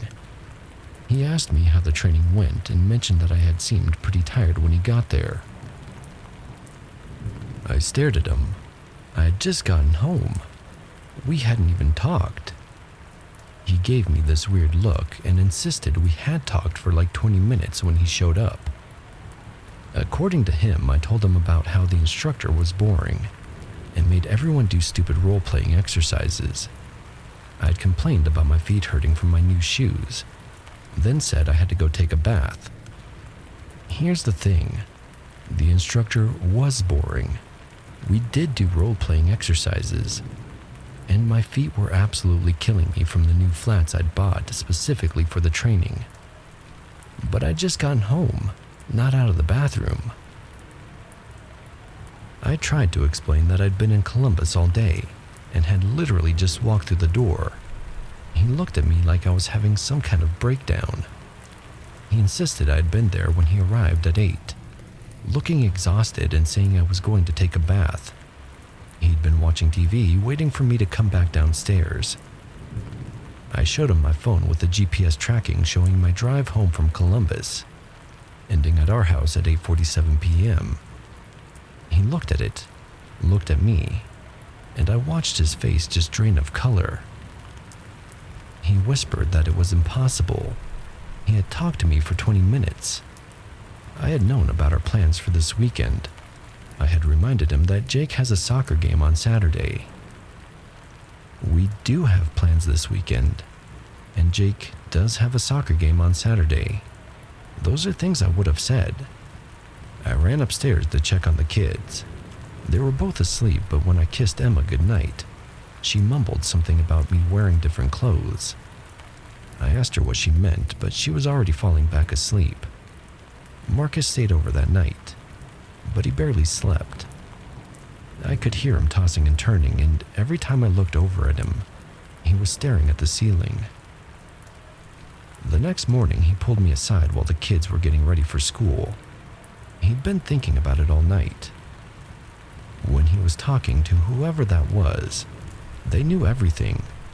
They knew about my mom's birthday next week. They knew about the issues we've been having with Jake's teacher. They even mentioned that thing about wanting to repaint the bathroom that we talked about last weekend. Those are all things only I would know. Private conversations between me and Marcus. Concerns about my kids that I haven't shared with anyone else. But Marcus said there was something off. They answered everything correctly, but it felt rehearsed, like someone reading from a script of my life. I don't know what to do. Part of me wants to set up cameras in the house, but I'm terrified of what I might see. Another part of me thinks we should just move. But how do you move from something that looks exactly like you? The kids haven't mentioned seeing me when I'm not home since that first incident, but they've both been acting clingy lately. Jake keeps asking me to promise I'm really me when I pick him up from school. And Emma has started doing this thing where she asks me questions that only the real me would know. Marcus says he believes me, but I can tell he's scared. He keeps looking at me like he's trying to figure out if I'm really me or if I'm the other one. I'm scared too. What if one day I come home and it's already here? What if my kids can't tell the difference? What if Marcus can't tell the difference? What if I'm the copy and I just don't know it?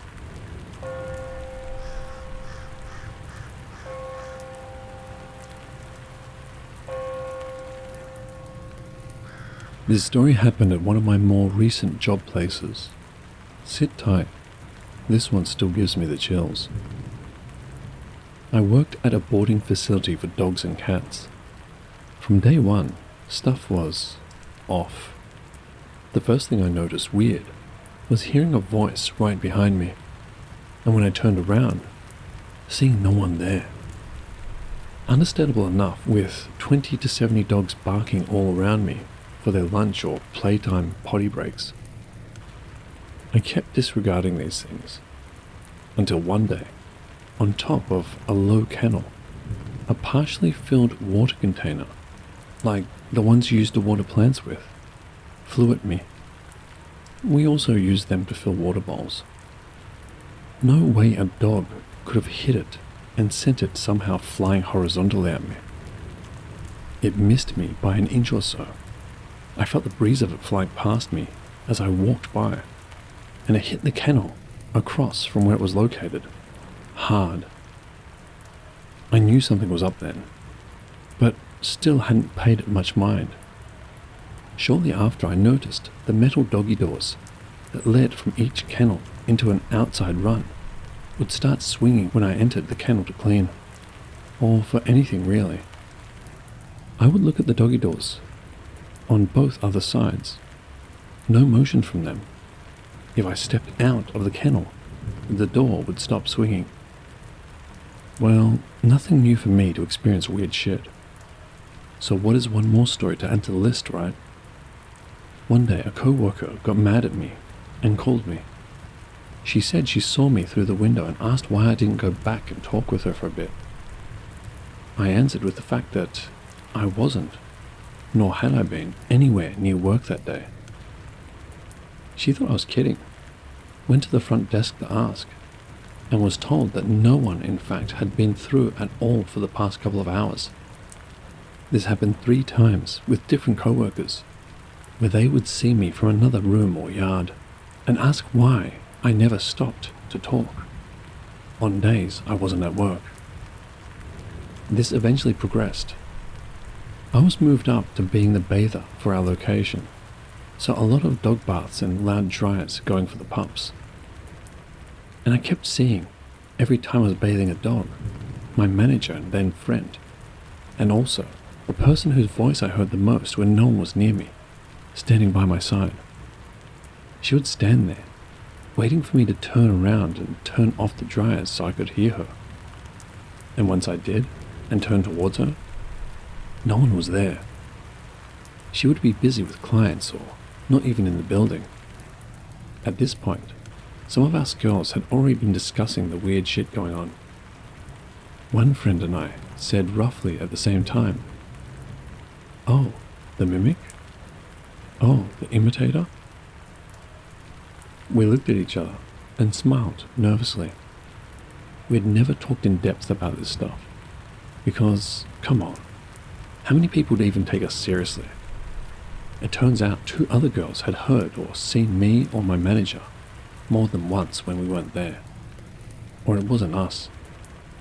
2 more things stuck in my memory about this place. 1, we had a storm which led to power flickering on and off. From reception to the back kennel area, where most of the activity seemed to happen, it was visible through a large window so clients could see where their fur babies would be kept. As the lights flickered, 3 of us stood in reception, past our shift in case we had an emergency. 2 of us were facing that window. Both of us, at the same time, saw a fast, non-identifiable shadow thing rush past the window, even higher than the top of the kennel doors, which, by the way, are 6 feet tall.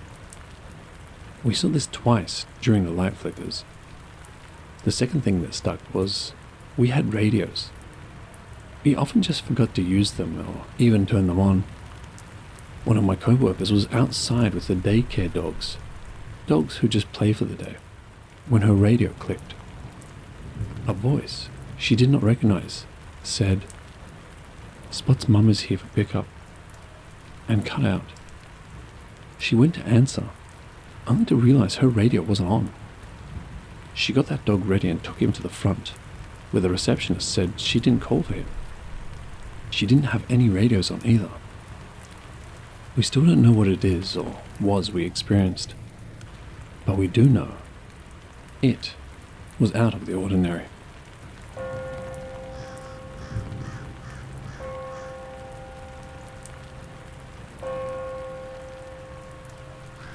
What I'm about to say right now, you may think I might seem foolish to you after reading it, or you might even laugh at me. That's totally up to you, and even I don't know whether it was my imagination or something real. When this incident happened to me, I felt a strange kind of fear inside. This incident happened when I was in class 2 in school, and our morning prayer used to take place on the school field. That day, just like every other day, I was doing the prayer, but I had my eyes slightly open, and I was secretly looking at the other students and the teachers. While I was doing that, suddenly my eyes went towards the fencing net in front of the school where there was a tree, and I saw someone standing there.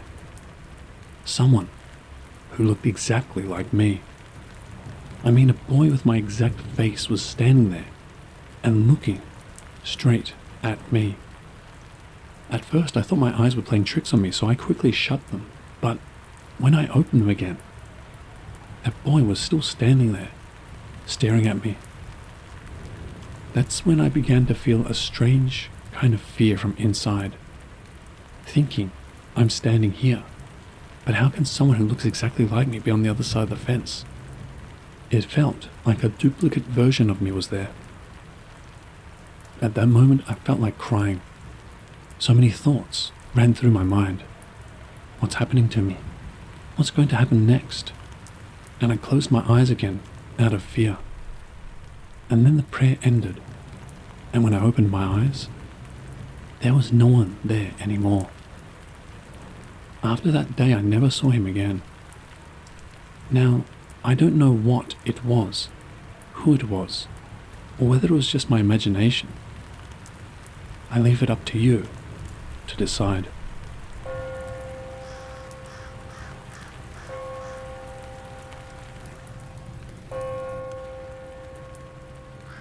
This incident is known to everyone in our family because my maternal grandmother, Nanni, told everyone about it.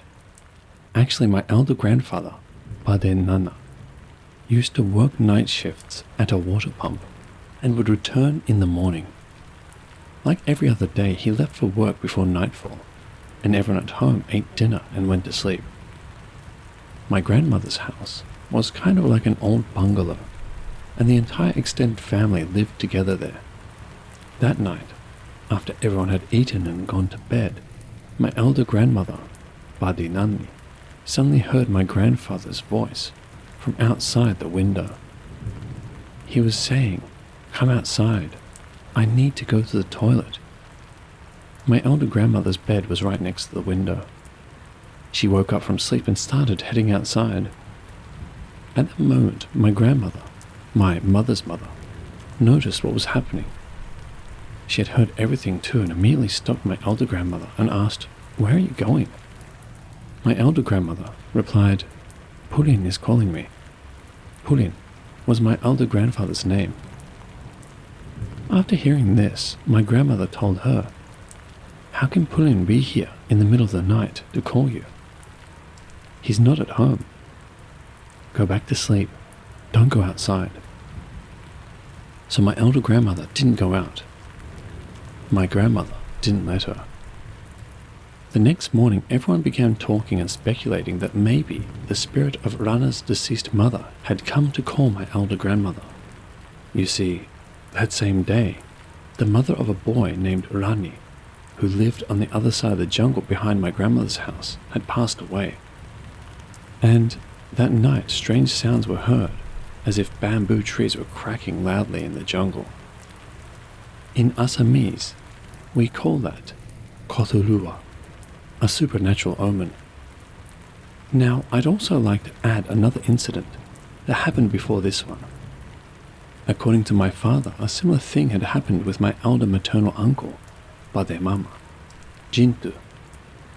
At night, someone or something was calling him from outside, saying, "Oh Jintu, come out for a bit."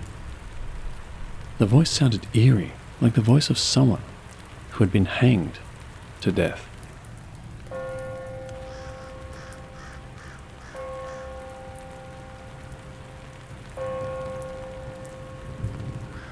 Just 2 days ago, I was camping at Levitt Lake, California. If you don't know about this lake, it's a small lake up in the Sierra Nevadas at about 9,000 feet elevation. This lake is only accessible via an unmaintained service road, meaning the only way to access this lake is by high ground clearance 4x4 vehicle. It's about a 1-hour off-road trail to even reach the lake. However, the trailhead is about 1.5 hours west of the Sonora Junction, off of the 108. Once you reach the lake, it's almost like the lake is in an arena. There's a large rock wall surrounding, and then an open side that looks out over the whole valley. Super secluded, not many people up there. Now that you understand where this place is, I'd like to mention the camp setup. Total of 4 vehicles, 6 people. The list of names are Ethan, Mason, Matt, Brandon, Josh, and myself. Mason, Ethan, Brandon, and myself all have rooftop tents. Matt and Josh slept in floor tents. The campsite was set up so that the 4 vehicles surrounded the fire pit, and then the 2 tents were somewhere in the middle. We arrived Saturday morning, early. Got up to the lake around 11 a.m. We all quickly unpacked and set up the camp. We all ate some lunch and sat in a circle, making jokes and such. During this time we were talking about how it's pretty windy, and that the night might be pretty cold. I tend to overpack, so I mentioned to both Josh and Matt, who were sleeping in tents, that I have an extra blanket that's super thick I'm going to keep in my tent, so if they need it, come knock on the tent and I'll give it to them. Fast forward, it's getting late. The fire's going out. We all decide it's time for bed. It's about 11 p.m.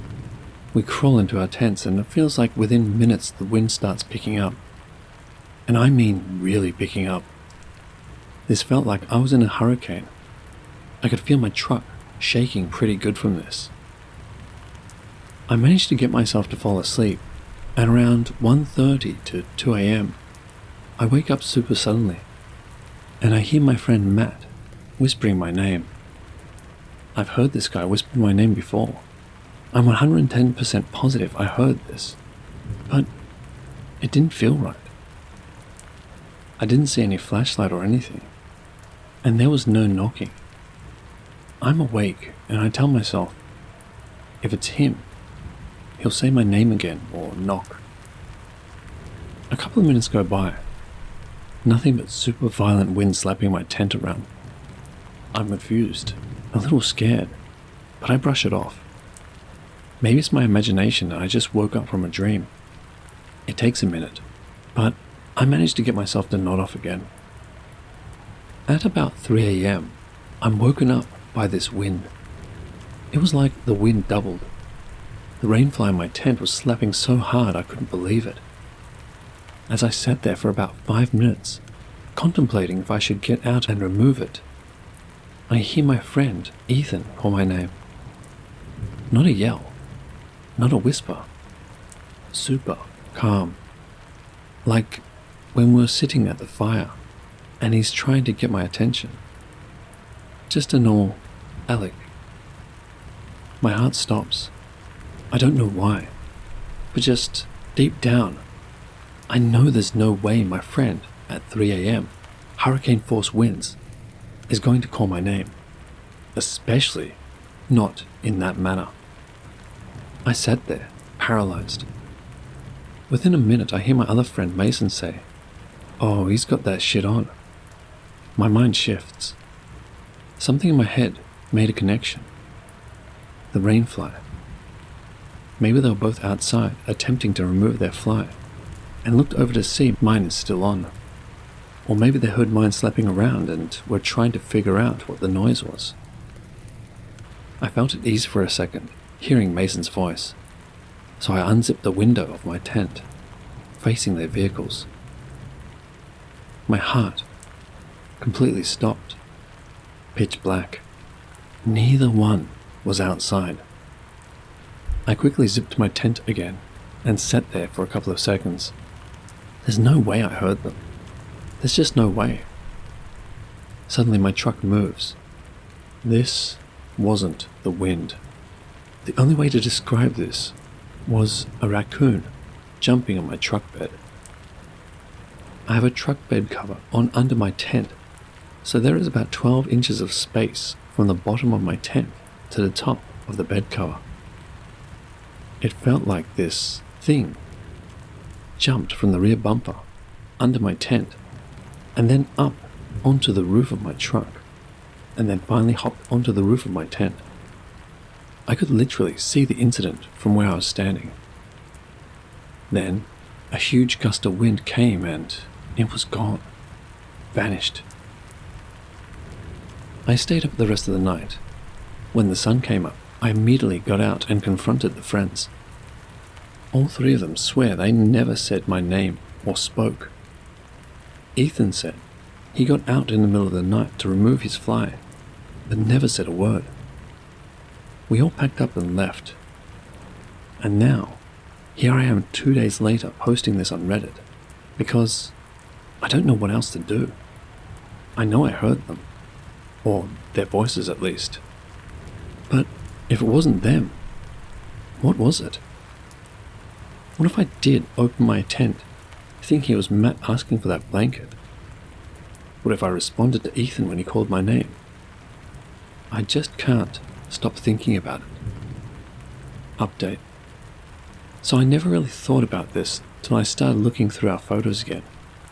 And I actually had gone up to this lake previously, but the trail conditions were not good, so we ended up just camping on the trail about halfway up. I completely forgot about the experience I had on that trip. But after this recent experience, maybe they are related. It was just Ethan and I this trip. Ethan's truck wasn't really set up for the trail, so we found a little turnout about halfway. We parked almost in a line where my truck wasn't directly ahead of Ethan's. We set up camp, built a small fire, and ate some dinner before calling it a night. Around the same time, about 2 a.m., I was woken up by something rummaging around the campsite. It sounded big, not like a little raccoon rummaging around. This sounded like a bear. The footsteps had some weight to them, to the point you could hear an audible thud when they stepped down. I heard it come from the left side of my truck and move around and between the two of our vehicles. Then I heard it kinda searching around. Thinking this was a bear, I sat up, just waiting for this thing to push into my tent or something. After a few minutes, I heard it go over towards Ethan's truck, and before I could unzip my window to look over there, I heard the step slowly fade away into the darkness. The morning came, and we hopped out of the tents pretty early. We had a hike planned, and the first words from Ethan are, "Did you hear that thing last night?" To which I immediately responded, "Yeah, what was that?" And he says, "I don't know, but it sounded huge." I pulled out my gun and kept it on my chest. Couldn't fall back asleep after. And we both just brushed it off.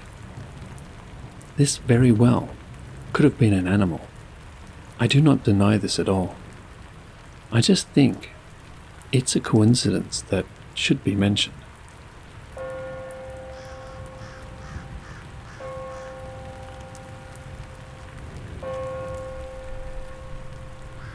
So I am 20 years old and getting married to my fiancée in October. I know the house across the street from us is haunted, and we maybe stirred the spirits up by doing a little spooky ghost investigation. But me and my best friend have both seen something dark. I'm Christian, and I believe in the paranormal. One day when my fiancé was at work, I heard what sounded like my soon-to-be brother-in-law's voice from the living room. It sounded like him saying my name and asking if I was downstairs. Me and my fiancé live in a basement apartment, which wasn't abnormal because he would come down and ask me questions, so I answered with, "Yeah, what is it?" But there was no response. But I heard what sounded like the screen door closing, so I thought maybe he left. I got up to investigate and there was nobody there. I called my soon-to-be mother-in-law, and she asked him if he came downstairs. And the scary thing is, he said he hadn't been down there at all. I know what I heard, and it sounded exactly like him. That's not the scariest part, though. Yet another day, my fiancé was in the restroom, and I saw him go in there, and heard the doors close. As I'm on the couch, not even a few minutes later, out of the corner of my eye, I see what looks exactly like him.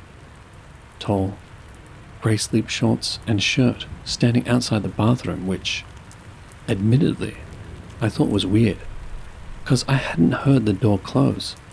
So I look up, but he's not there, and a few minutes later he comes from the bathroom. My best friend was over, and it was time to go to sleep, so I was praying, when I thought I heard her whisper my name. So I stopped praying and asked her what she wanted. But she swears to me, she never said a word. That being said, one day she's in the shower, and water was running, but I wasn't paying much attention, so I didn't hear the water stop running. Out of the corner of my eye, I see what looks like her curly hair and tie-dye shorts and one of her shirts. And again, I know for a fact she's in the shower, so I look up and say something to her. But she's not there. Not a few minutes later, out she comes, out of the bathroom. Another day I'm sitting at the table, eating, and my fiancé goes to the restroom. I hear the door close and just keep eating. I kid you not, I thought he was still behind me because it felt like someone was standing behind me looking over my shoulder. When I turned to give him a kiss, there was nobody there. So I shrug and go back to being on my phone, when yet again I swear I saw what looked like him in his black shirt and wool pants walk towards our bunny cage. When I look up, there is nobody there. Another time my best friend was over, and she comes screaming out of the bathroom, telling me to hurry and to get upstairs. Once we get up there, she tells me she got out of the bathroom and saw what looked like a 7 or 8 foot tall black shadow that ducked when she looked at it. Whatever this thing is, it mimics my loved ones, and I don't like it. I was in bed and saw the same shadow she was talking about next to the bed. So I covered up my head and hid. I don't know what this is, but whatever it is, isn't good.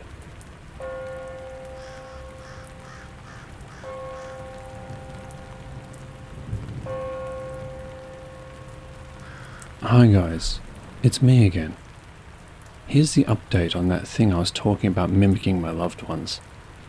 I got married 2 months ago to my fiancé and we are very happy, so maybe that's why I haven't seen it.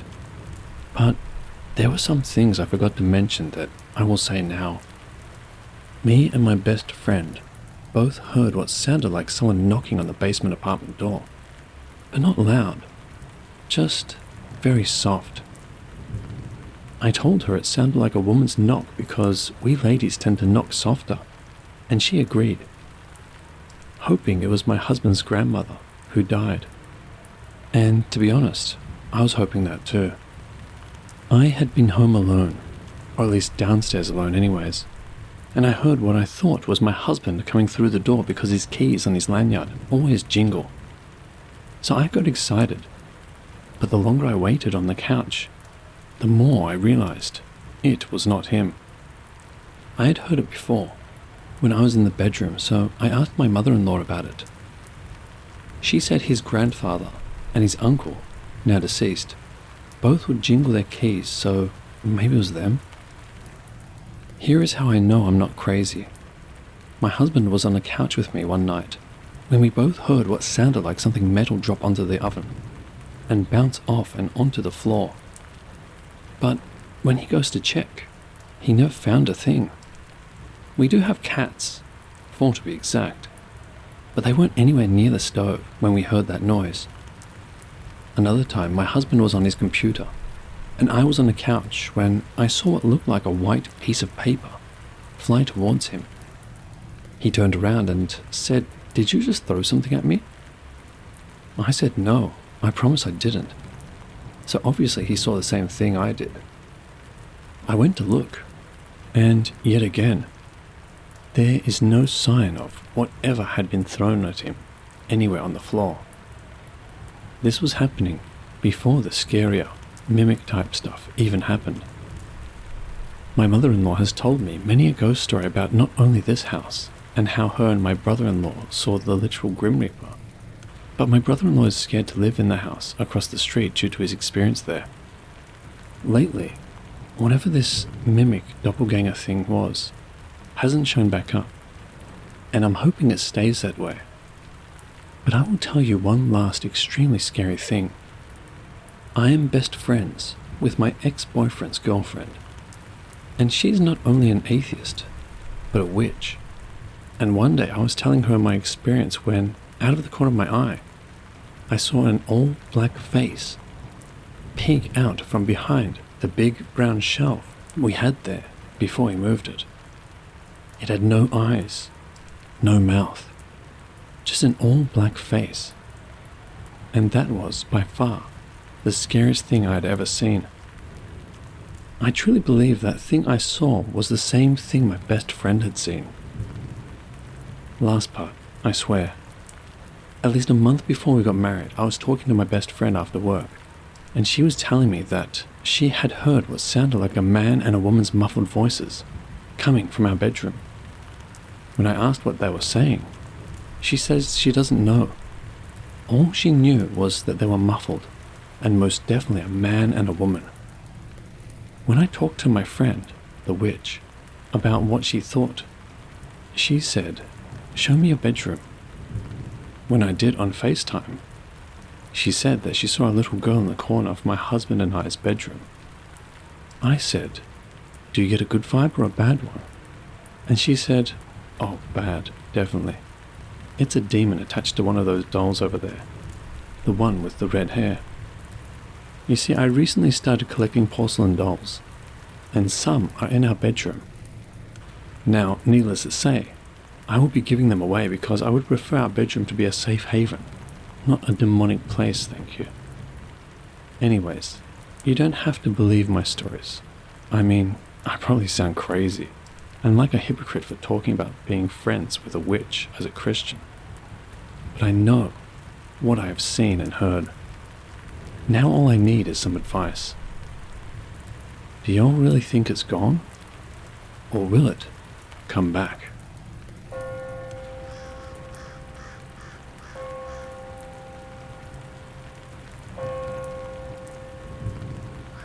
It's back. So me and my husband have been married for almost a year now. And just recently when my best friend, the Christian one, came back over, things started ramping back up. I've been more busy at work lately. I'm getting more hours. Anyway, here goes the scary encounters I and my best friend have had lately. One day, a few weeks ago, me and my best friend were in the bedroom watching YouTube in the middle of the day, in broad daylight. We heard what sounded like my mother-in-law's voice coming from the living room. So I paused the video and yelled "Mum" to see if it was her. But there was no response. Admittedly, me and my best friend are both freaked out. She asked me, did I hear that? And I said yes.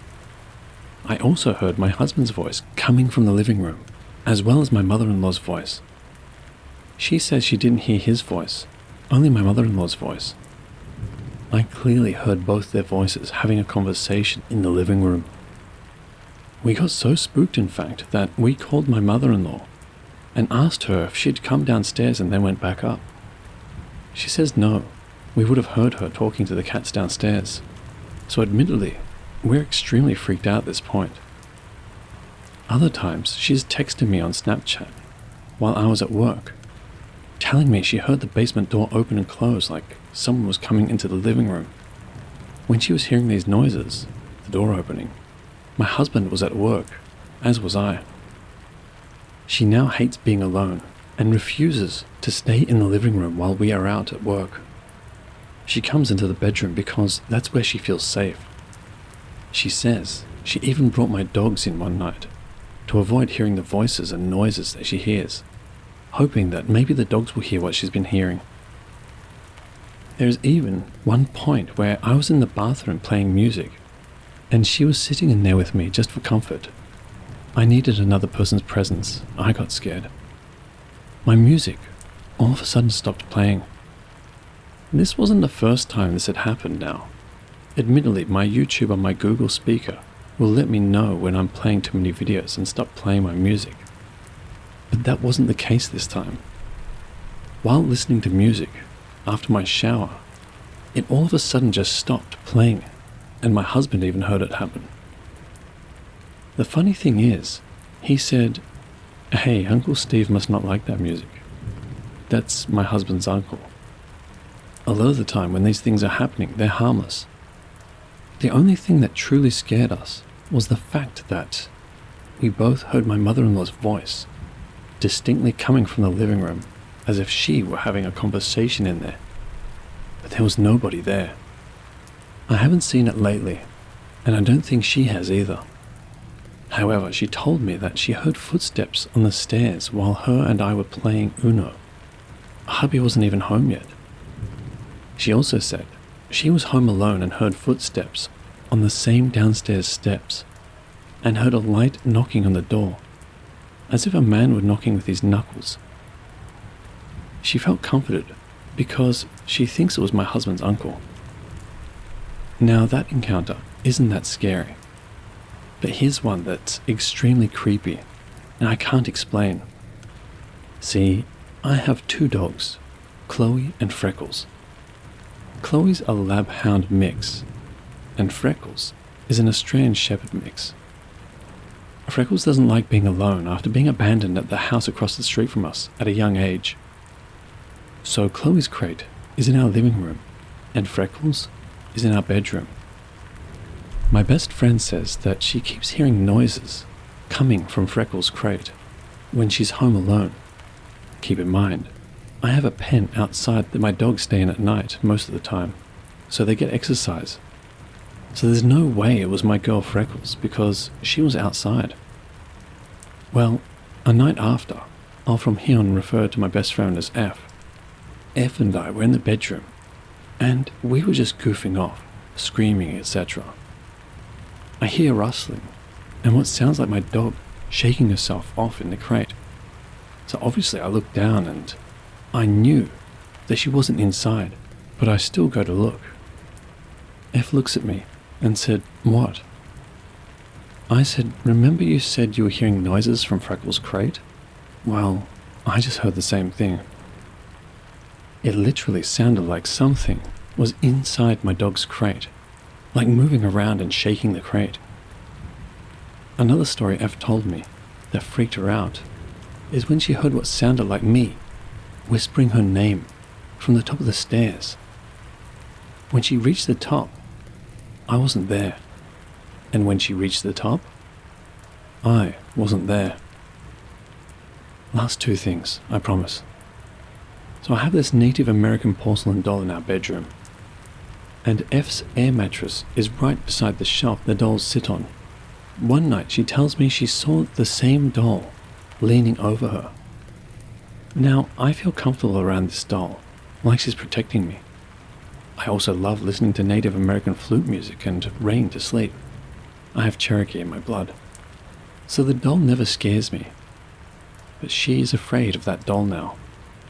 The last and most recent thing that she heard was what sounded like someone tapping on the bathroom door as she was getting into the shower. She said that it made her immediately feel fear, so she called her grandmother. So what do y'all think? Is it back? Or is this just a different spirit? Let me know. Sorry about all the extra stuff, and for making this such a long read. What do y'all believe this entity is? Is it a mimic? Or a demon?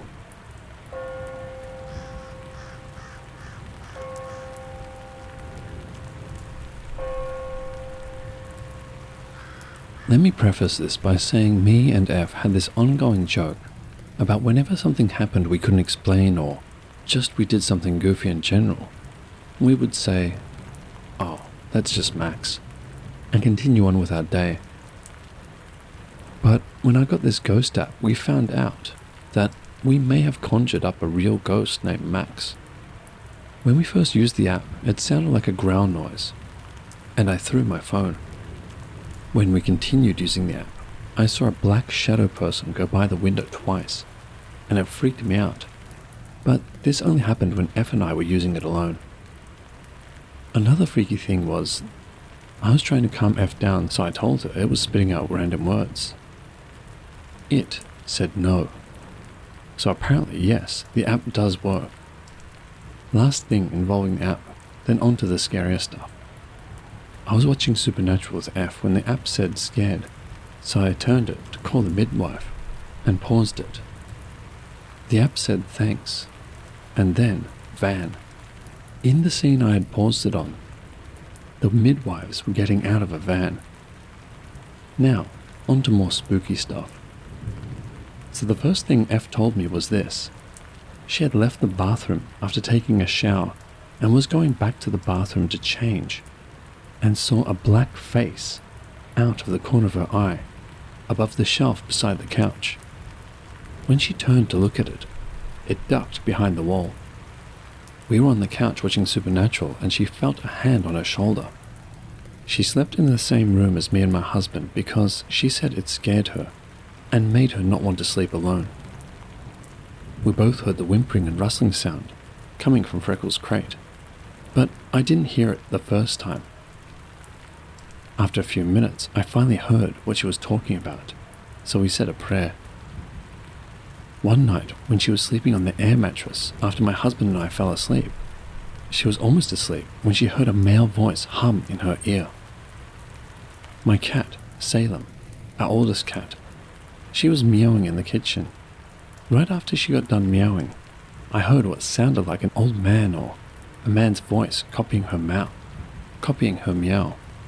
Almost like mocking her, kind of like my husband does, just to be goofy, and it scared me so bad.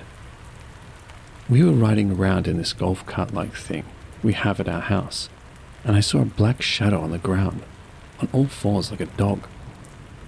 I'm hoping it was just one of those barrels we had outside at the time. My husband wound up getting sick, and so I was helping take care of him. I was in the hallway after coming out of the bedroom, heading to the kitchen to throw away trash, when I swear I heard my husband's voice behind me. Thinking it was him, coming to thank me for helping him feel better. I turned. When I saw that no one was there, I froze and ran back to the bedroom, closing the door. I'd never been so spooked in my life. It sounded like my husband's voice, really close to me, but I just couldn't hear what he was saying.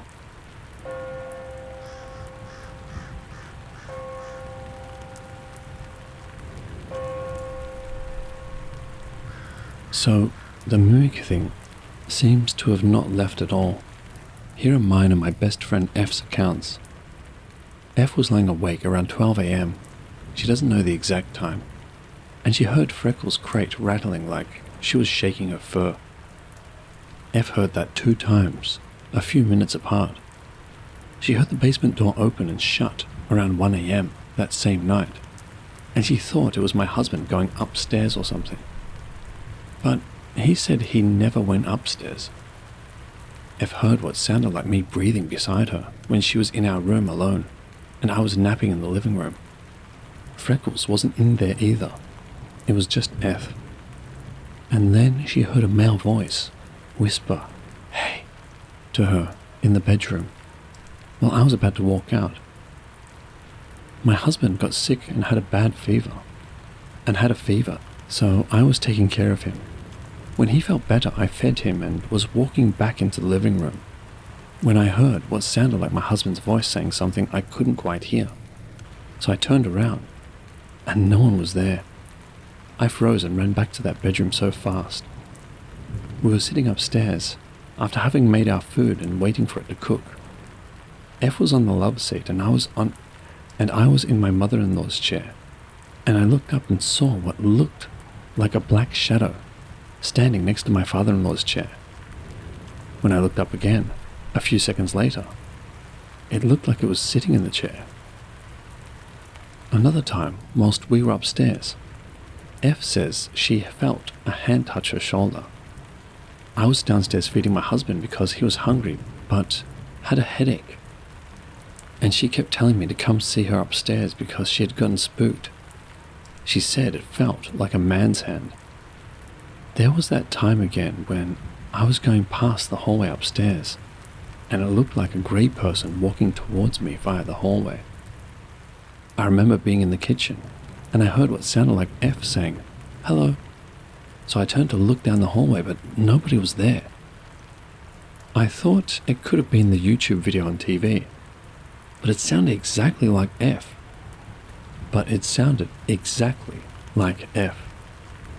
Not a few seconds later, here she comes out of the bedroom.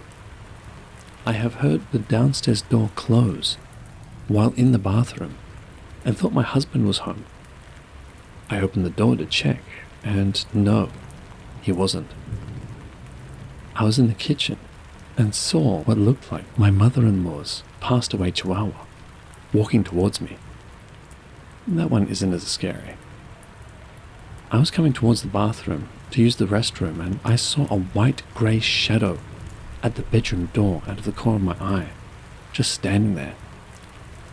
I kept the bathroom door open, and I saw a small white face, low to the ground, looking into the bathroom. I thought it was my cat, Mel. So I waited to greet her, but she didn't come in until about 5 seconds later. One night, I was passing by my brother-in-law's small gaming room next to the sewing room upstairs, and I saw a black shadow about his height standing in that room, and often now, when I walk by that same room, I keep thinking I see that same shadow just standing there. It creeps me out. Both me and F keep hearing that same rattling and shaking from my dog Freckles' crate. I was in the restroom, and my husband was in the living room, and I heard something moving around in our bedroom. We both keep hearing the downstairs door opening and closing when my husband won't be home for a long time. And most recently, I was in the living room and all the cats were with me. I heard the toilet seat close down. When I went to tell F, she tells me right after I heard that, she heard a man say "hey" into her ear. Lastly, I was going to get my dogs and bring them in when I hear my husband say something to me. But he was at his computer, and I promise you, I heard his voice directly in my ear, not at his desk. It was right behind me, and I turned thinking he was standing behind me. It turned out he was at his desk, which is nowhere near me.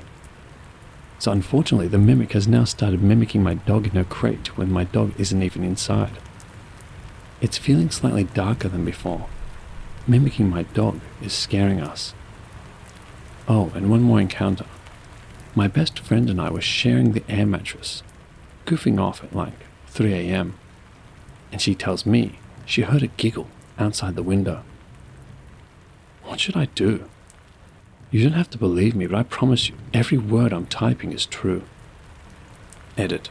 I just heard the downstairs door open and close while I was watching a video. I heard a woman whispering. I thought it was my video, but when I paused the video, I still heard it. When I looked up at the door to our bathroom, I saw a black shadow standing in there.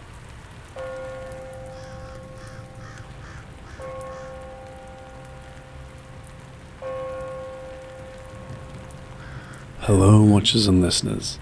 Thank you all so much for listening. If you have a story you'd like to share with the channel, please send it to my email. It's found in the description below.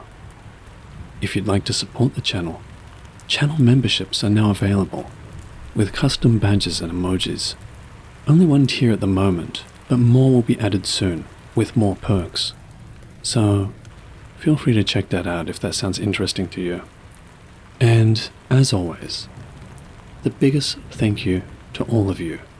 I truly appreciate all of your support throughout the years. And remember, Papa loves you.